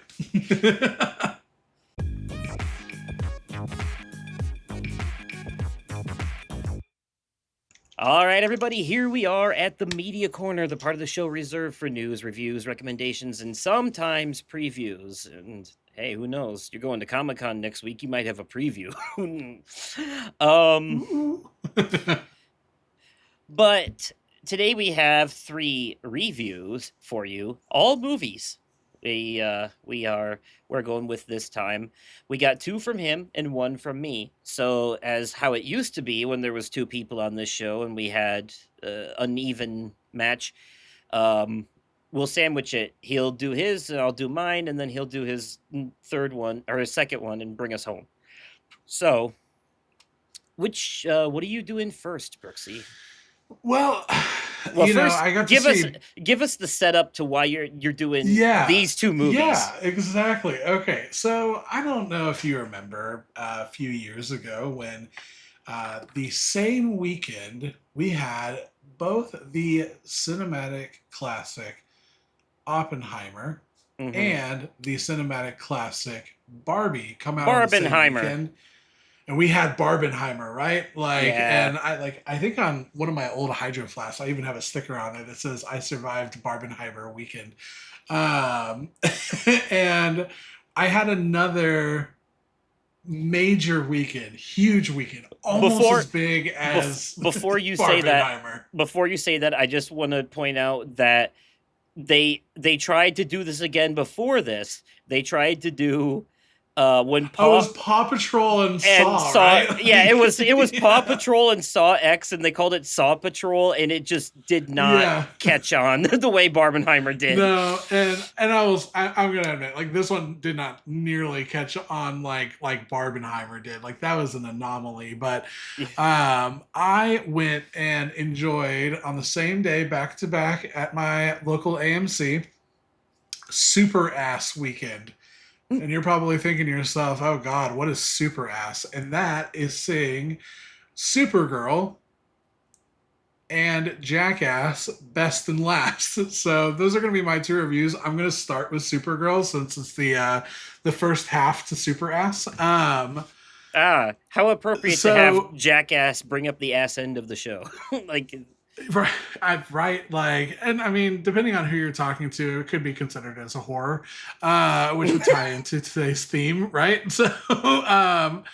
So Supergirl is the follow up to my favorite superhero movie of last year, the one that I would not shut up about, which was Superman. And I will, and to reiterate to everyone, I have never been a DC fan, and I have specifically never been a Superman fan. And Superman last year defied all of those odds and became not only my favorite DC movie, and I do include things like The Dark Knight, um, but like Superman became one of my all time favorite superhero movies in general. Supergirl, you know, when you watched Thor and you were like, oh, this is awesome. And then Thor the Dark World came out and you're like, what the fuck did I just experience? It's very similar. It's very similar to what happened here Well, with Supergirl is the drunk cousin of Superman, so why shouldn't her it movie is. be the drunk cousin of that movie? You know, Yeah. like I agree, like, and again, like, and like quick like recap on this movie, like it's essentially like the premise of this is this is essentially after the effects of the Superman movie. Supergirl is on a planet somewhere that has a red sun.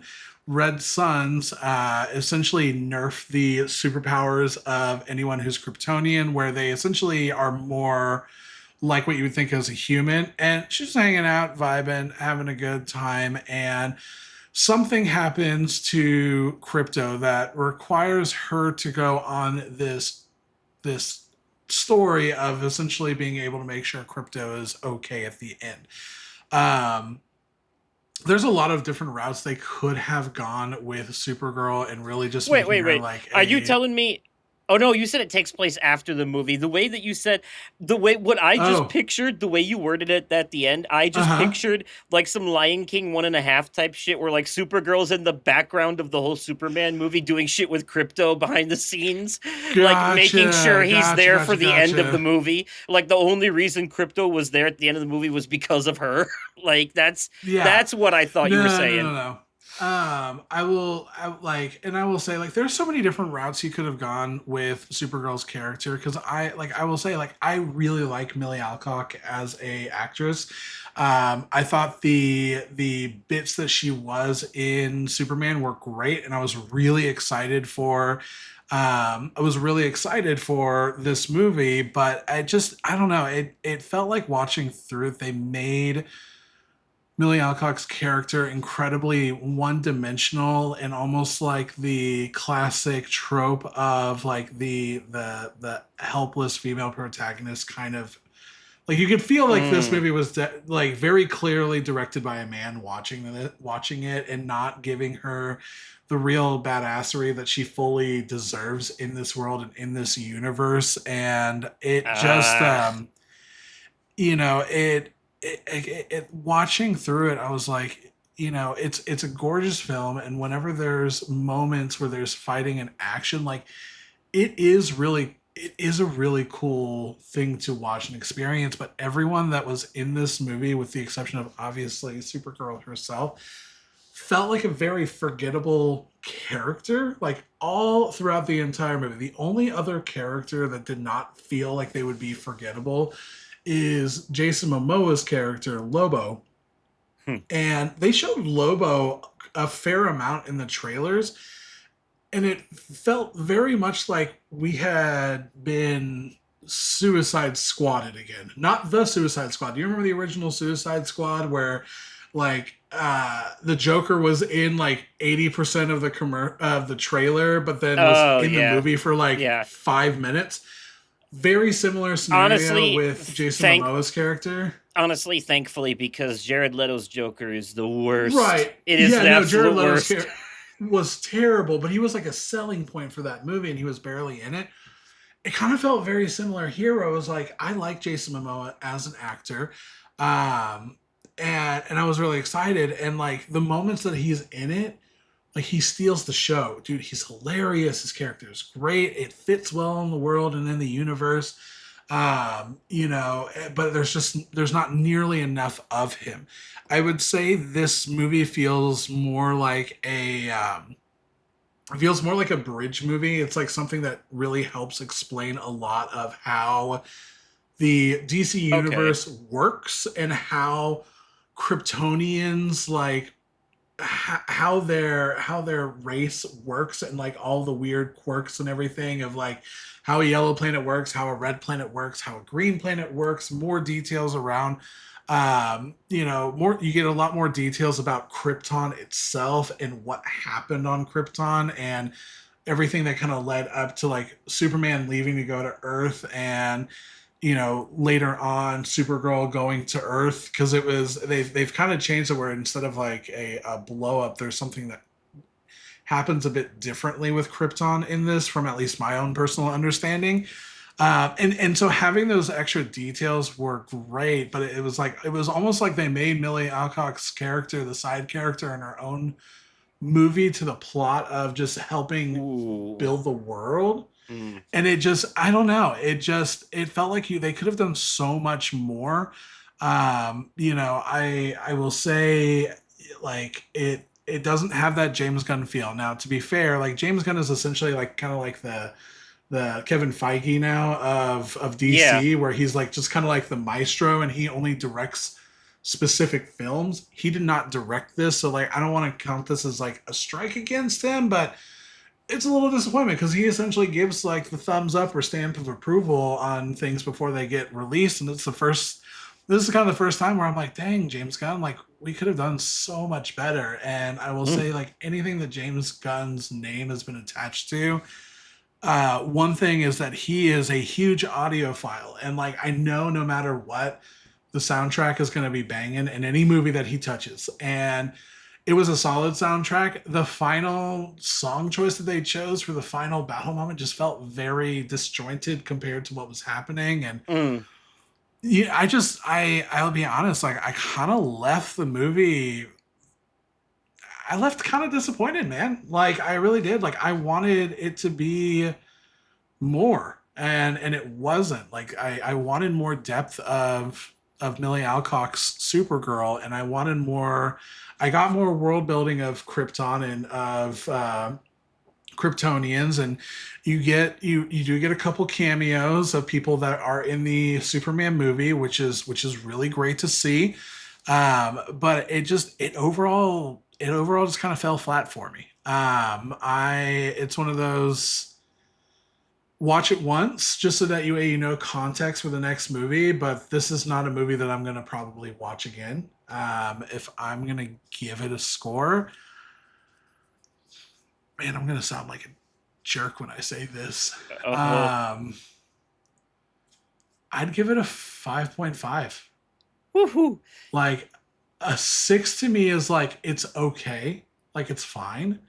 A 5 is like it kind of sucked. It's like somewhere in between where it's like it's almost like it's okay, but like because there are some redeeming qualities in it. Like again, like visually, it's stunning, and some of the a lot of the fight choreography is really great. There are a couple funny moments. Jason Momoa's character steals the show, but everything like it just doesn't cohesively work together outside of uh, like a lore dump more than anything else. Like I feel like it would have been better to watch like a 30-minute YouTube clip of everything that you missed and then just watch the next movie. Like that's how I Uh, personally feel after watching it. damn. Okay. Yeah. I And mean, I feel like such a jerk for saying all of this because I wanted to love this movie. I was so hyped and watching the trailers where I'm like, oh, this is gonna be sick. And just to show how forgettable this character is, I didn't even mention the villain the entire review that I just gave you. because I honestly kind of forgot about who the villain was, and I saw this movie 2 weeks ago, man. Um, Oh like, boy. can you tell me very distinctively? Do you remember who the main villain is in Thor: the Dark World? Because I couldn't tell you. I can't remember who the main villain was in that movie. I think it's a dark elf. You remember their name, what they look like? Like that's like the only thing I can remember is I remember what the villain looked like, and I remember them just like feeling like this like odd swirly like they were trying to make him like like from the Middle East, but like had like a bunch of metal all over it. It was just weird, man. Like I don't know.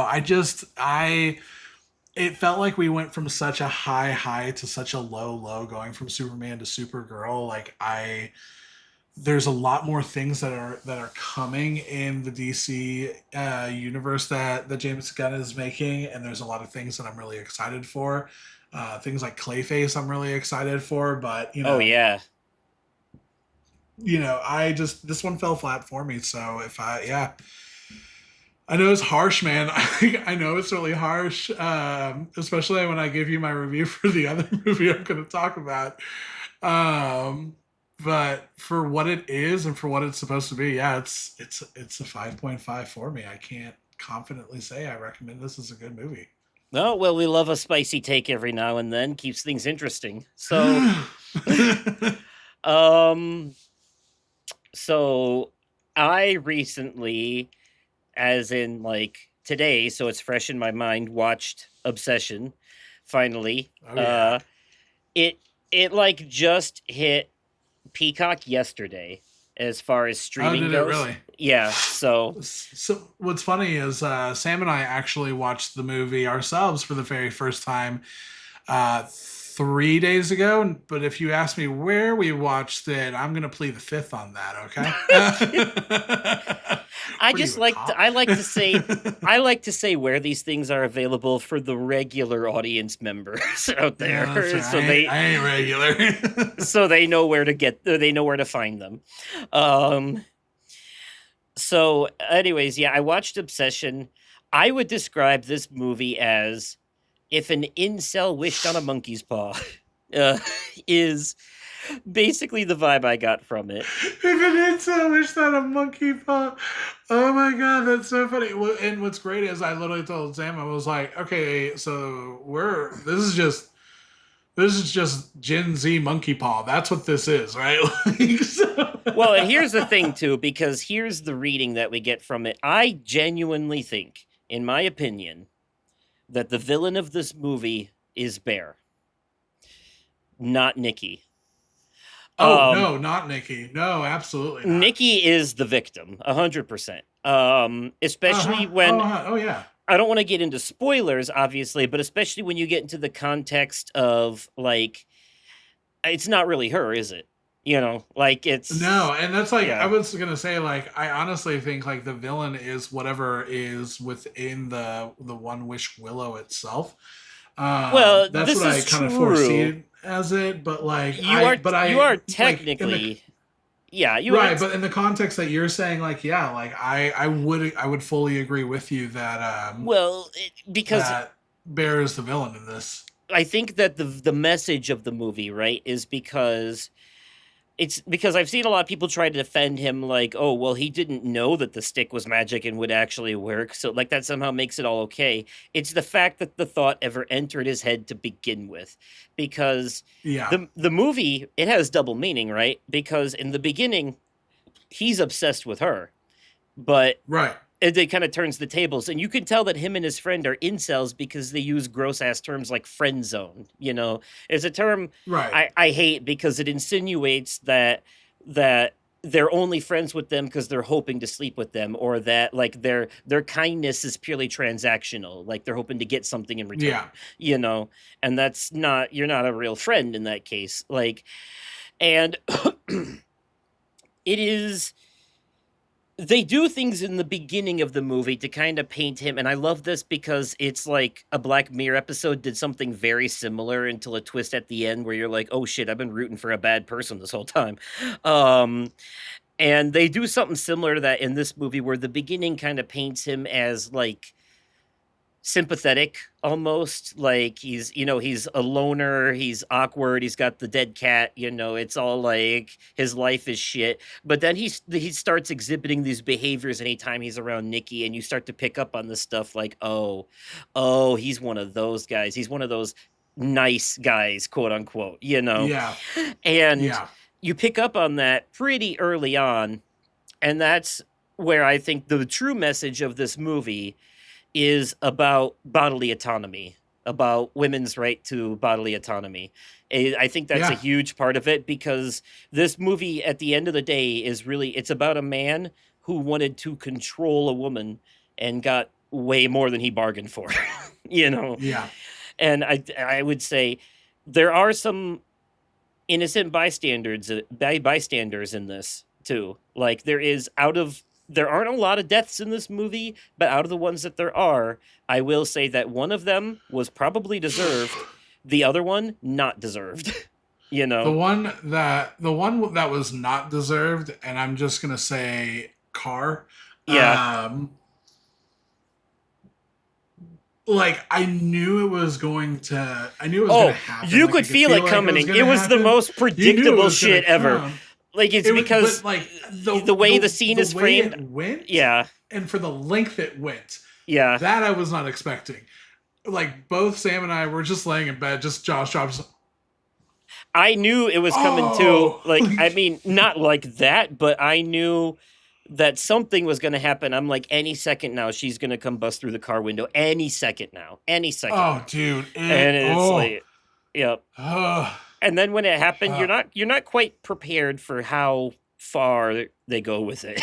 So, you know, that was yeah, that was like fun. I will say, and something I noticed about this movie when it first started, I was like, oh, that's weird. Screen looks a little smaller than usual. And then I was like, oh, they kind of like they trimmed down the borders of this. It's almost like a square framing, not quite 4 by 3, a little bit bigger than that, but it's not full 16 by 9 either. It doesn't fill the screen. And apparently that was an intentional artistic choice by the director to make the movie feel more claustrophobic, give the viewer the same feeling of being trapped as Nikki, yeah, as real Nikki. Um, yeah, I was wondering too. I was like, is this some kind of like trapped in your own body but consciously aware of it thing, like being possessed by a demon almost? And yeah, it really yeah. is, because there are moments It where really is. there There are are moments breaking where moments. breaking moments. Yep.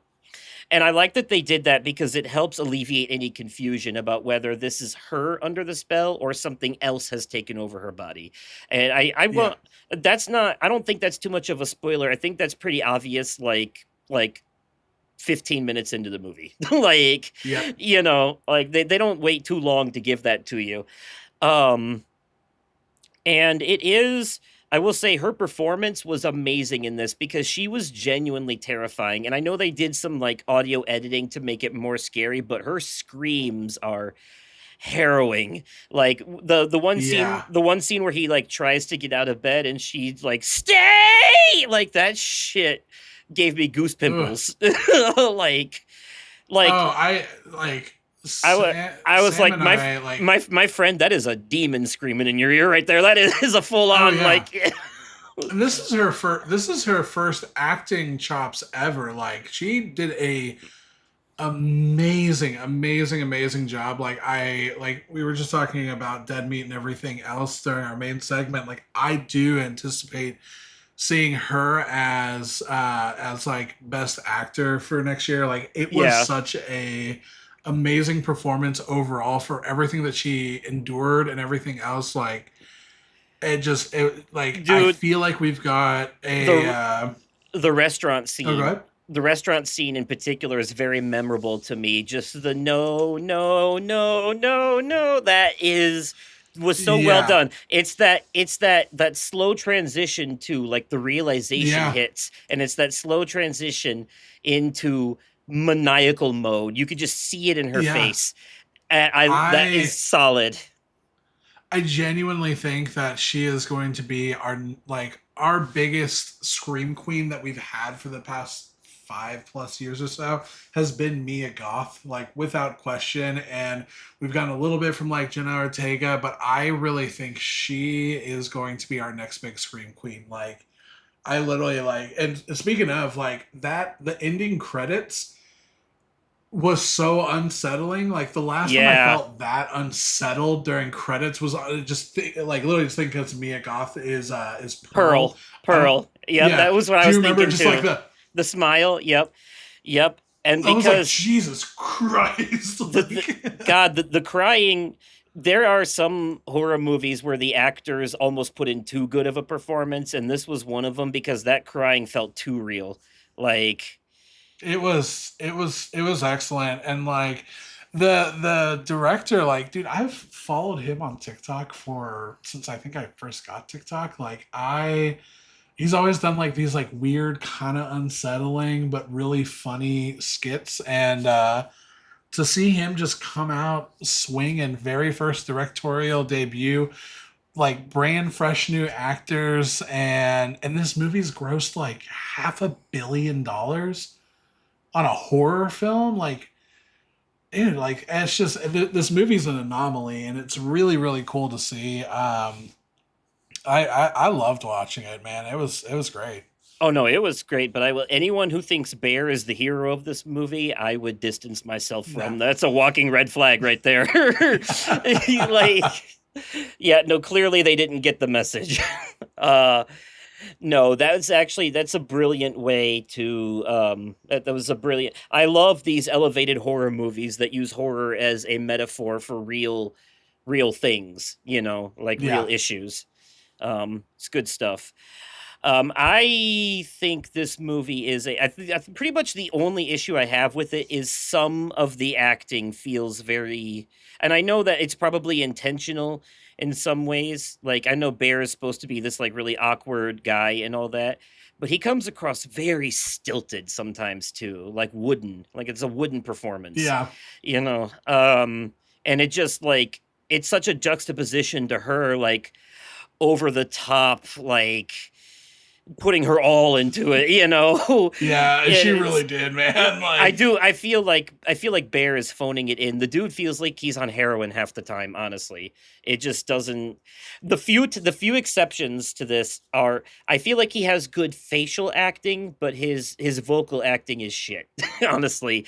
Like I but his facial acting, like the when he's eating his lunch at the store and he has the realization of what that lunch is, that slow realization on his face, that was really good. Like that stuff he can do. I thought that was well done. But like it just the overall, I don't know. I just didn't like maybe it was intentional, but if even if it was, I still didn't like that choice for the performance, yeah, personally. So, but I would give this movie an 8.5 out of 10 personally. It's that's pretty fair. high up there for me. It would be a Yeah, 9. It would be a 9 if it wasn't for the fact that I just fucking can't stand Bear at all. Like yeah. and also I mean, I know why they did it, and I'm glad it wasn't shown on screen, but any horror movie that kills a cat or dog automatically loses at least half a point with me. man, I don't want a sandwich for a while after that movie. Yeah. But what would you have rated it since I know you've seen it? um, honestly, like I personally, I really enjoyed it. I think for me, like I think my main issue, I agree, some of the acting was a bit off. Her performance was flawless. I have no edits on that. There were some weird pacing issues kind of in the middle Yeah. of the movie. I'd But there was probably, also, speaking of pacing, there is one scene. I don't know the best way to describe this, but there is one scene I had to rewind 3 different times because I couldn't tell what the fuck actually happened. Because it was yeah, like, it's a scene in the house where she's like, on the ground with him, and like they're like crying over something and all that, and it's she like gets up and then like fucking rewind walks into the kitchen and it says this garbled Oh yeah, unintelligible shit, and I had to rewind that 3 different times to be like, did I miss something? No, it's just really that instant and weird, and that threw me for a yeah, loop. That I would yeah. consider a pacing issue, because what the fuck was Yeah, that? again, there were just some like random pacing issues and some things that just like I don't know, just didn't land for me personally. But like I would say like I know I joked earlier saying like that Together was like a really good popcorn flick, a 7 out of 10. Mhm. I would say this is like a really really good popcorn. Like I would give this a 7.5. Like I enjoyed it. I Really would watch lower it than, again. huh? Yeah, like it didn't get quite to an 8, like, oh, this is great, like I want to own this, but it was like this is really enjoyable. Like if it's on again, like would I watch it again? Yeah, I would. Um and really I would just want to watch her performance. Like that's what Yeah. I care more about than anything else. I think my Um sister called this her movie of the year so far. I am so sorry. Really? Okay, well, Yeah. no, you're fine. Like I just and No, I'm that's saying sorry to her. again, Like, like, oh, fair. I was like, I know, like, and just to be clear, like, I am a harsh critic. I'm sorry. Like, I am. I just, it takes a lot for me to go 8 or higher on a horror film. It's got to yeah. really captivate me or really disturb me, and like it captivated me in certain moments. It was really Nikki, like the I cannot remember her name, the actress's name. It was really her performance that was captivating. I Yeah. agree. I did not like Bear's actor. Like I didn't care for Bear the character himself in general, but You're like not the actor supposed I to didn't. like him, the I character, know I mean, that. Well, but I no shit. You know Mhm. what I mean. But it's just again, like I want to express, like, you say like, oh, that low. Yeah. You've heard me glaze the ever living crap out of Mafia the Old Country Yeah, as yeah, one of the yeah. greatest 7 out of 10s that's existed. Like 7 is not a bad score for me. 7 is a good score for me. That's 7.5 is fair. a really good score. Like so, I but that's where I said usually I'm like either a half to a full point under you anyway. So Yeah. Well, I'm right on par. Like, I don't want either of us to be surprised, and I won't be, frankly, when this movie is up for like oh, best I won't horror either. movie Like next year, again, you know. there's so many like there's so many amazing things that come with it. Like again, this is Homeboy's directorial debut. Like a lot of Yeah. this cast, it's their very first time ever acting. It caught the world on fire. It made like a small indie film like this to make $500 million for a horror film. To make $500 million, like that is a huge. Like only movies like The Conjuring do shit like that. Like that is Yeah. amazing. So No, yeah, do I that is expect it to be in top movies of 2026 discussions? Of course I do. It just I think that I just think there's a lot better horror films in general out there, and I think that we've got other cool things to look forward to this year. that is completely fair. And I will say this, I know it is their directorial debut and it's a lot of those actors' first time acting, but let me also point out that was also the case for Talk to Me, and that was like a 9 out of 10. Though, That was like, a 9 out of 10 for me. But that's yeah, the thing is so like, that's why I'm like, I would I put this feel movie up completely just. there. I would put this movie up there with it in terms of message, but below it in terms of execution, you I would know. agree with you on that. But But like, if I the think about concept it, is good. yeah. And I think in my head, like, I believe I gave Talk to Me a 9 out of 10.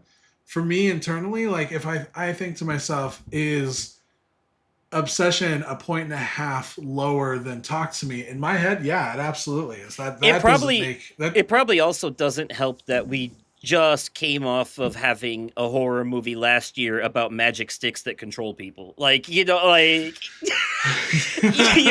timing for homie. Like, yeah. So that, I mean, I get it's a completely different thing, but it's very similar concept.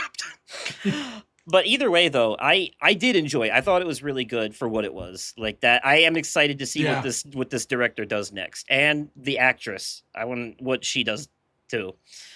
I did Uh, too. Um, bring us home. What a weird and fun one to end the episode on. Well, I mean, Just I I would argue Jackass is body horror, but keep going. yeah, I mean, I was gonna say, I literally was gonna say, I was like, it is, it's comedy to most, it is horror to some, but it is disgusting to everyone. um, yeah, I to cap off my super ass weekend, I did go and see Jackass Best and Last. I don't think I've ever, I know I've never talked about it on the podcast, but I don't think I've ever talked with you about it specifically, Justin. I I am actually a very big fan of Jackass, and I have been since I was a kid.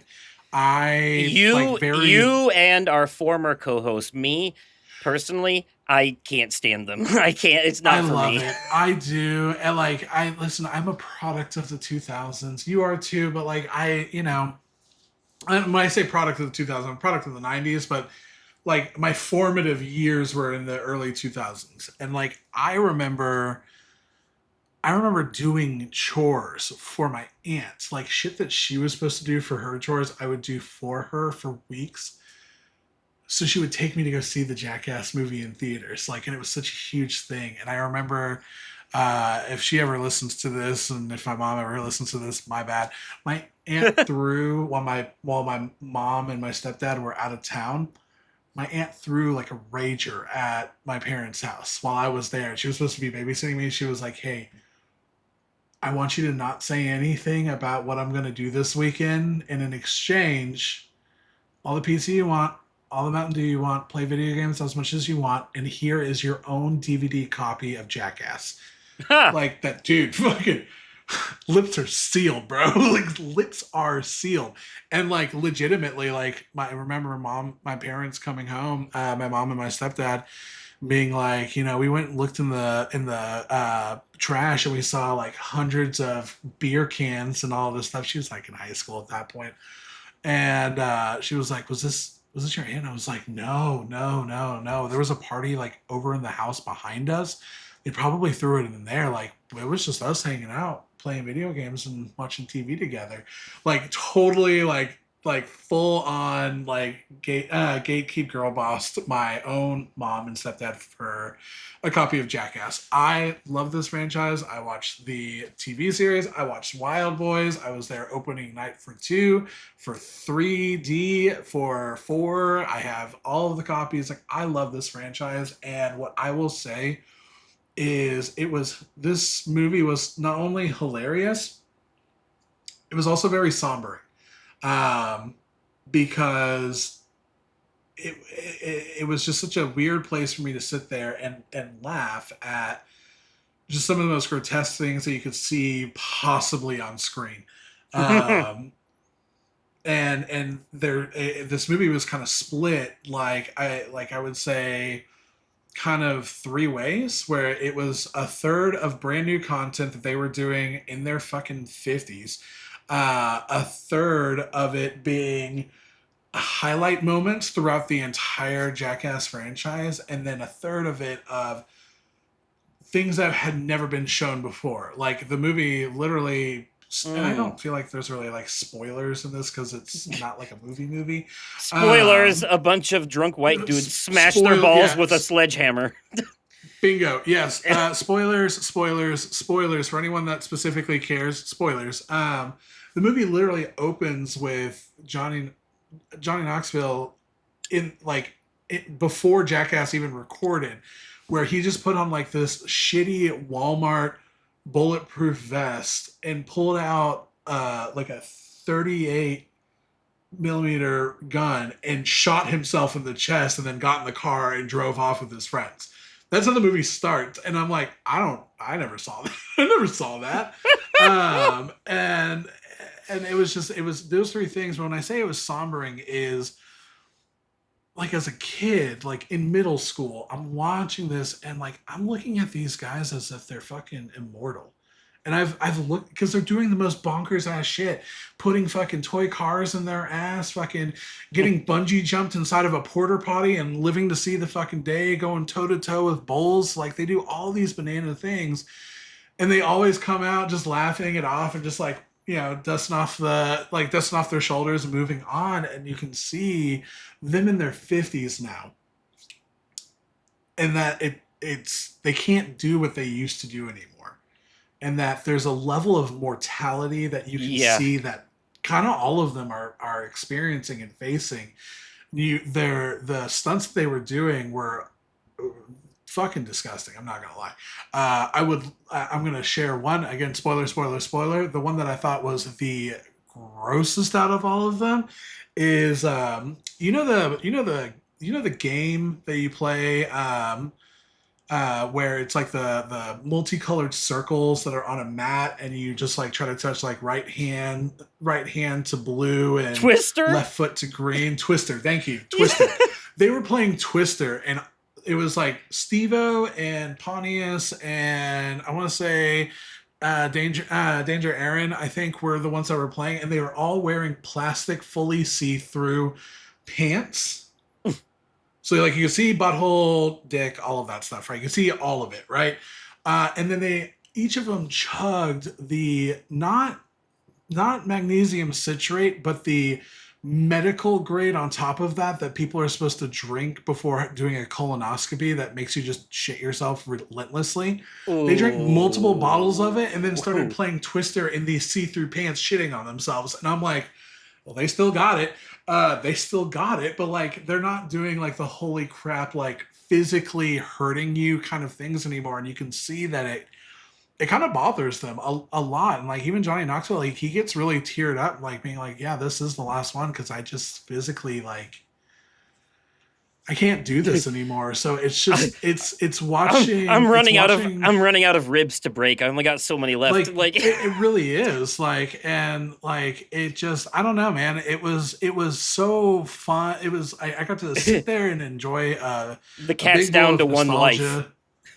Yeah, like I got to exactly. That's the thing. The cat's down to one life. I got to enjoy a big like bowl of nostalgia of just like some of the highlight moments throughout the entire series, and then getting to see things I'd never seen before during that era, and it just felt like I got to see like a lost episode or something, and that felt really good.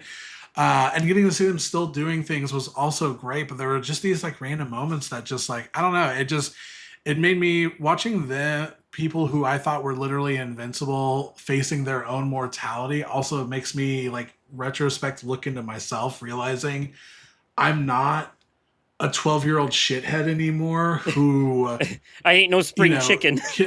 I'm not a spring chicken who can sit there and slam two pizzas and a 12-pack of Mountain Dew, stay up till 4 a.m. and wake up at 6 a.m. the next day and do it all over again and completely fine. Like I'm in my mid 30s now. I have fucking back issues and like, it's just like you face your own reality watching it. And so that's where it was like very weird for me. But I loved it. Like I genuinely loved it. I I did. never thought I'd hear Uh, about someone getting a fucking existential crisis from a Jackass movie. Like that is I get like, like I didn't expect that going in either, dude. I'm like, they're gonna hit each other in the nuts. It's gonna love be it. awesome.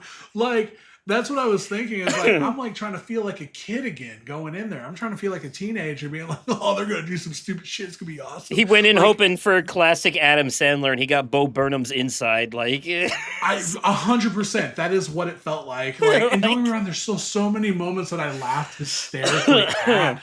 But there are just certain moments, like especially towards the end, like, and they literally like cap off the movie by essentially recreating the opening scenes to the first Jackass movie where they were all riding in the grocery cart going downhill and shit's exploding. They recreate that in a larger cart, but they're all old now, man. And it was just like it hit me in a way I wasn't expecting. I loved it. I will watch it again. I will own this and add it to my collection of other Jackass and Wild Boy shit that I own. I enjoyed this more than Jackass Forever, and I enjoyed this more than Jackass 3D.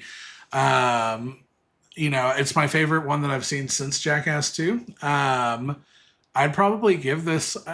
Probably give this an 8.5, man. I fucking loved it.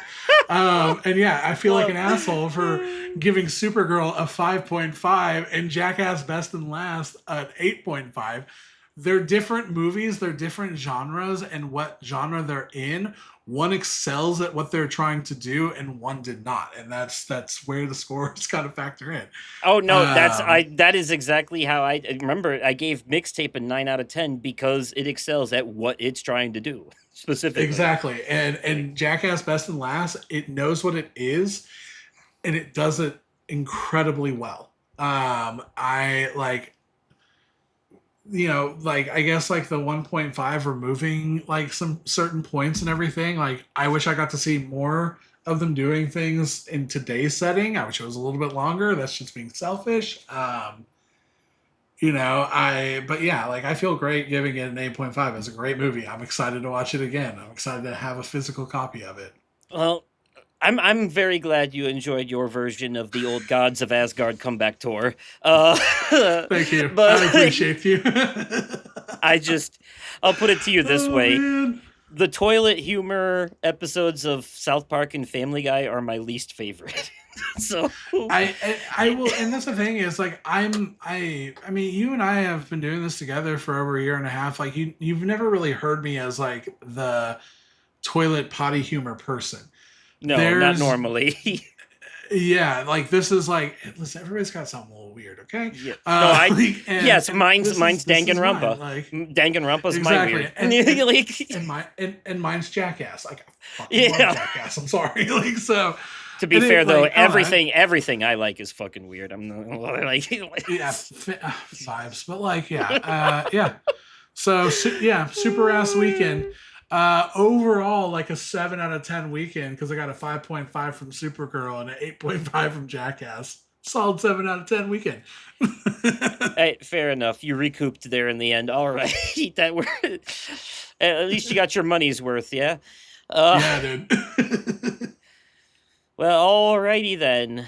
Well, that'll bring us to the end of this episode. A little bit of a longer one, but it honestly feels like forever since we've done one of these, even though it hasn't. I don't know why. It just Yeah, no, I agree. um probably because we didn't face cam the last one. I don't know, but Yeah, anyways. that's fair. But anyways, that's it for this episode. I hope you all enjoyed it. Thank you all so much for watching and or listening. If you're on YouTube, you know the deal. Comment, like, the whole 9 yards. Let me know your thoughts on the Dead Meat Horror Awards if you watched it and the different winners and all that. You can leave a comment on Spotify, rating, review, all that fun stuff. Email me at podcastoversoul@gmail.com. Find Brooksy on Instagram at Brooksy my boy with an I. Also TikTok. And until next time, stay safe out there, everybody, and we'll see you in the next one. Good night. Later.